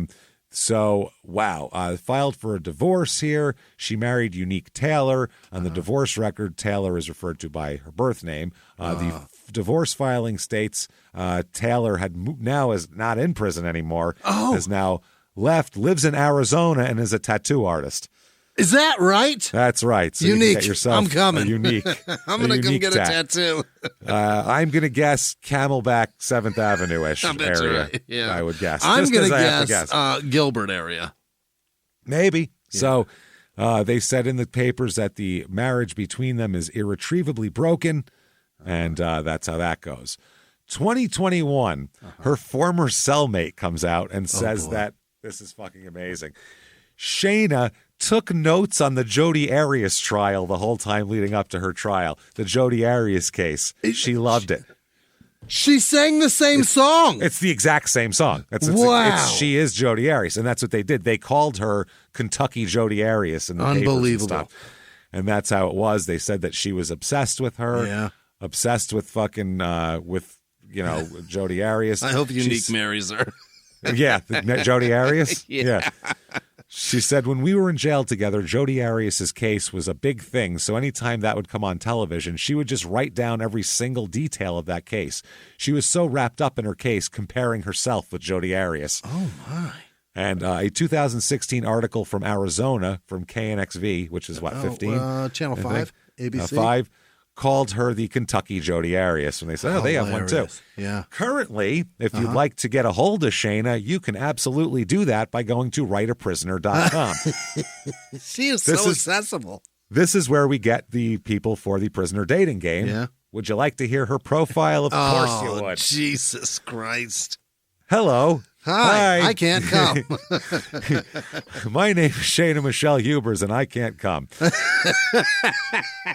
I'm a Lexington, Kentucky native and a 2012 graduate of the University of Kentucky with my Bachelor's of Science degree. After making the Dean's List in 2010 or 11, do they think... Remember when they said she tells people this thinking doesn't understand? Nobody knows. This is a dating thing. Yeah. This is different. I completed an undergrad in only 3 years and was in graduate school obtaining my master's degree at the time of my October 2012 arrest and incarceration at only 21 years old. I attended college on a full vocal music performance scholarship as a 2008 alumni of Kentucky's prestigious Governor's School for the Arts, and I'm an all-state vocal musician. This is not what you do. These are my interests. I want to hear what your interests are. That's this is why I'm amazing. Wow. Music is very important to me. I play multiple musical instruments. Music has given me a productive and positive coping outlet while incarcerated, and I taught myself guitar during COVID. Oh, my God. I am a tall and thin brunette standing at 5'9" tall and 115 pounds with lots of long, wavy, golden brown hair, big steel blue doe eyes, and a wide, bright smile on a heart-shaped face. Tiny tits, though. Wow. Little tits and I can't come, though, in case you're wondering.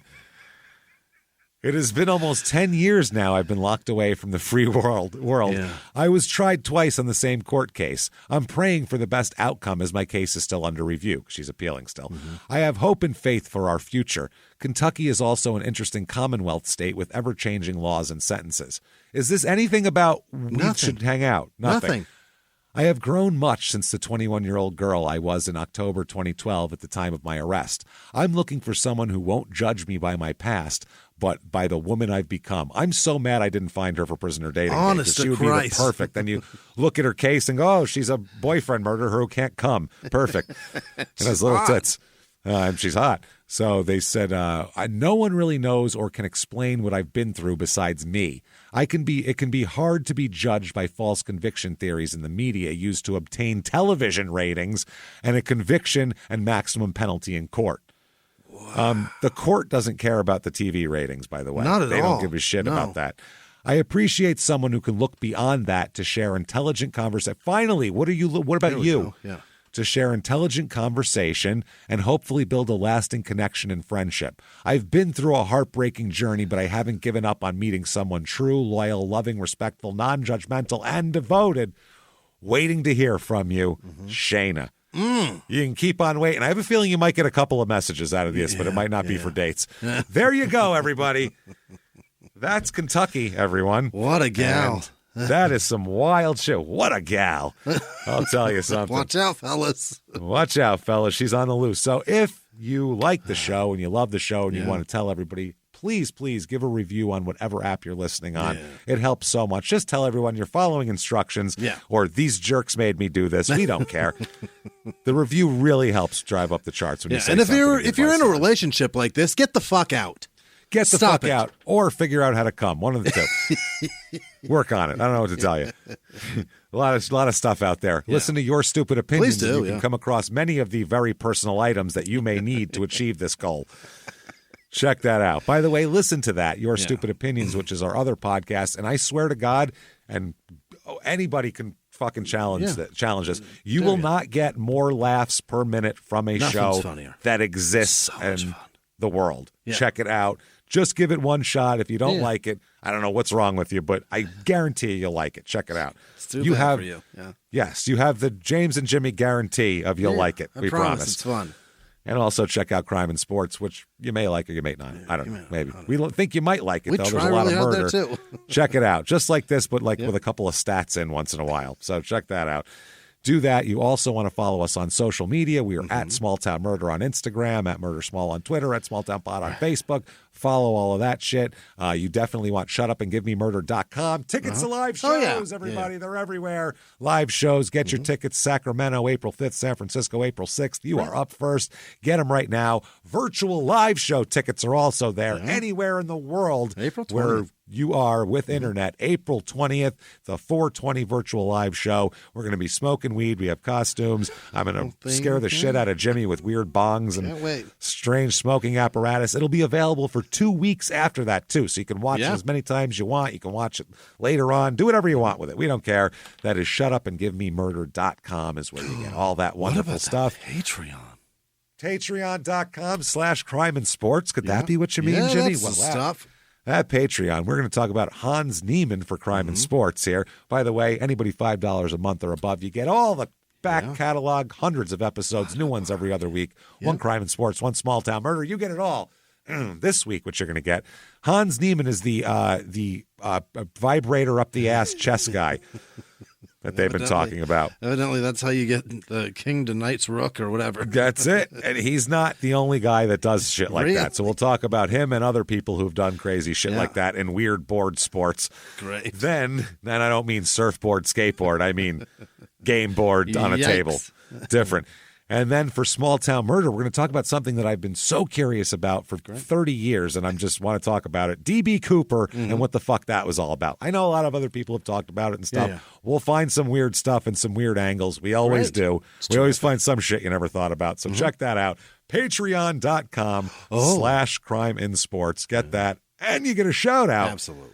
At the end of the show, which happens when, Jimmie? Right now. Right, goddamn now. Jimmie, hit me with the names of the most wonderful people in the world who have huge tits and can come all over the place.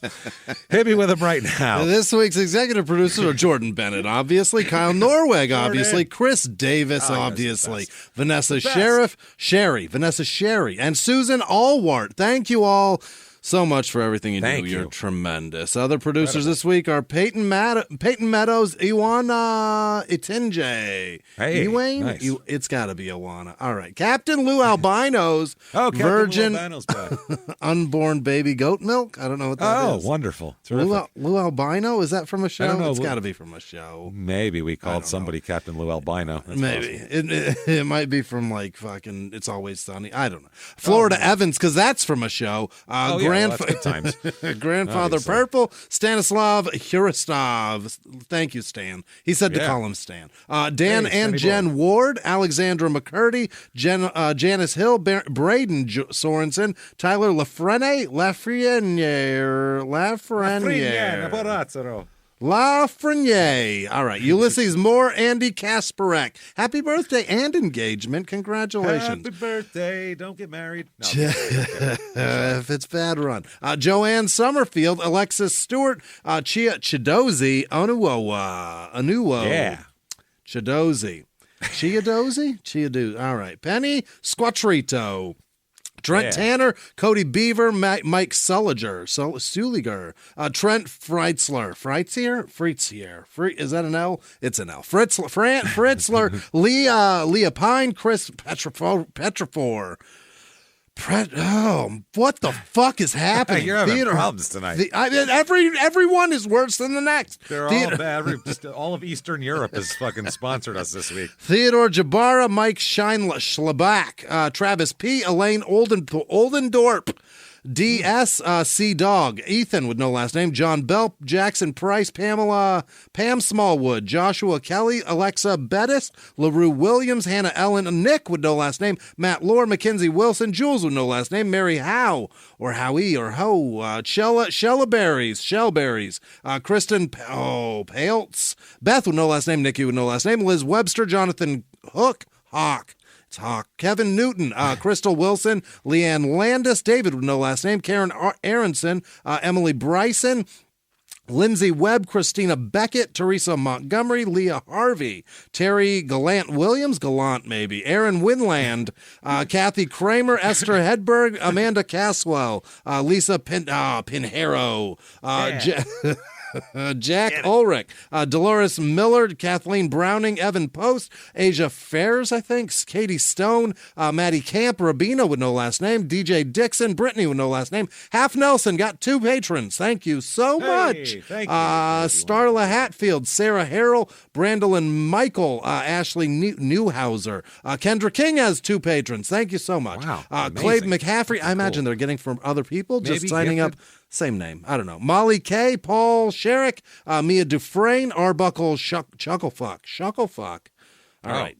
Michaela Smith, Sean with no last name, Shelley Fain, Brent Kinser, Amy Merritt, Liz Rutherford, Travis, Dirette, Andrea Jones, Shelley Myers, Rebecca Borowick, Elena Lawson, Herman John, Howie Feltersnatch. Bet she did. That's wonderful. Jessica with no last name, Jessica Snow. That is Jessica with 2 patrons. You're amazing, Jessica. Thank you. Thank you. Josh, I know that because the email address is the same. Josh would know, or we're very similar. Josh with no last name. Jarrett Smith, Brittany Abrams, Esther Tejas, Carol Darnell, Terry Hunter. Oh, Carol Darnell. Yeah. Michelle Burdick, Gayla Cameron, Freddie Martini, Josh Bach. Yes, Ricardo Wilson, Sheila Alvarez, Riley with no last name, Ashley Miller, Snappa Kappa, Brittany Ritchie, Xavier Taggart, Brooke Black, Sean Douglas, House Burke. House is it's got to be a fucking. There's no way that's somebody's name. I fucked that up. Maybe. I'm sure. Yeah. Burke, somebody with the last name of Burke. Jesse Mulder. Pietragallo look like a name you wouldn't understand before, so who knows? I'll bet you Apple would fix your name to something else. Oh, maybe, like House. Shiloh Gilbert, Mira De Leon, Jaden with no last name, Tim Hewitt, Jordan Volrath, Mallory White, D Faces Red Rum, Kareem McCarty, Christy with no last name, Katie Capozoli. Capozzoli. It sounds Capozzoli. delicious. Jason Ball, Anthony Wally, Desiree. Like Nope, mine on that's bread. Denise. Yeah. I like my capozzoli in a sandwich mainly. I like it baked generally. It's good. It's big capozzoli's good.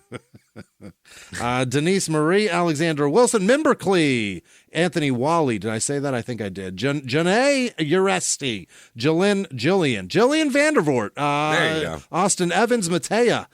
With no last name. Christian Perez, Jenna Packett, Amir Bikic. Yeah. Bikic?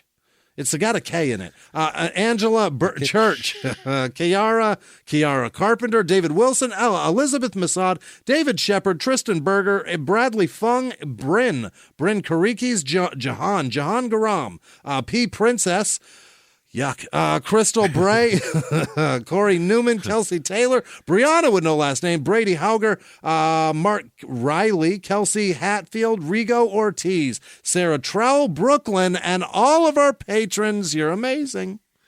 Thank you so much, you amazing sons of bitches. Unreal. You're the best. Yeah. Thank you. We can't thank you enough. So what we will do is put out episodes that you paid for. And that's our way of saying thank you. Yeah. And we'll say thank you, and we'll be so fucking appreciative. You have no goddamn idea. Say a name very similar to yours. You're the core. Yeah. You're the core. Honestly, we were discussing, even if someday no one ever wanted to put another ad on our show again and whatever, we wouldn't give a fuck. We have you guys, so we're happy. So thank you for doing that and making us feel secure in what we're doing. So we appreciate that. You want to follow us on social media, check out shutupandgivememurder.com. Drop-down menus are right there. You can find us and follow us and keep hanging out with us and keep coming back next week and tell your friends. And until next week, everybody, it's been our pleasure. Bye.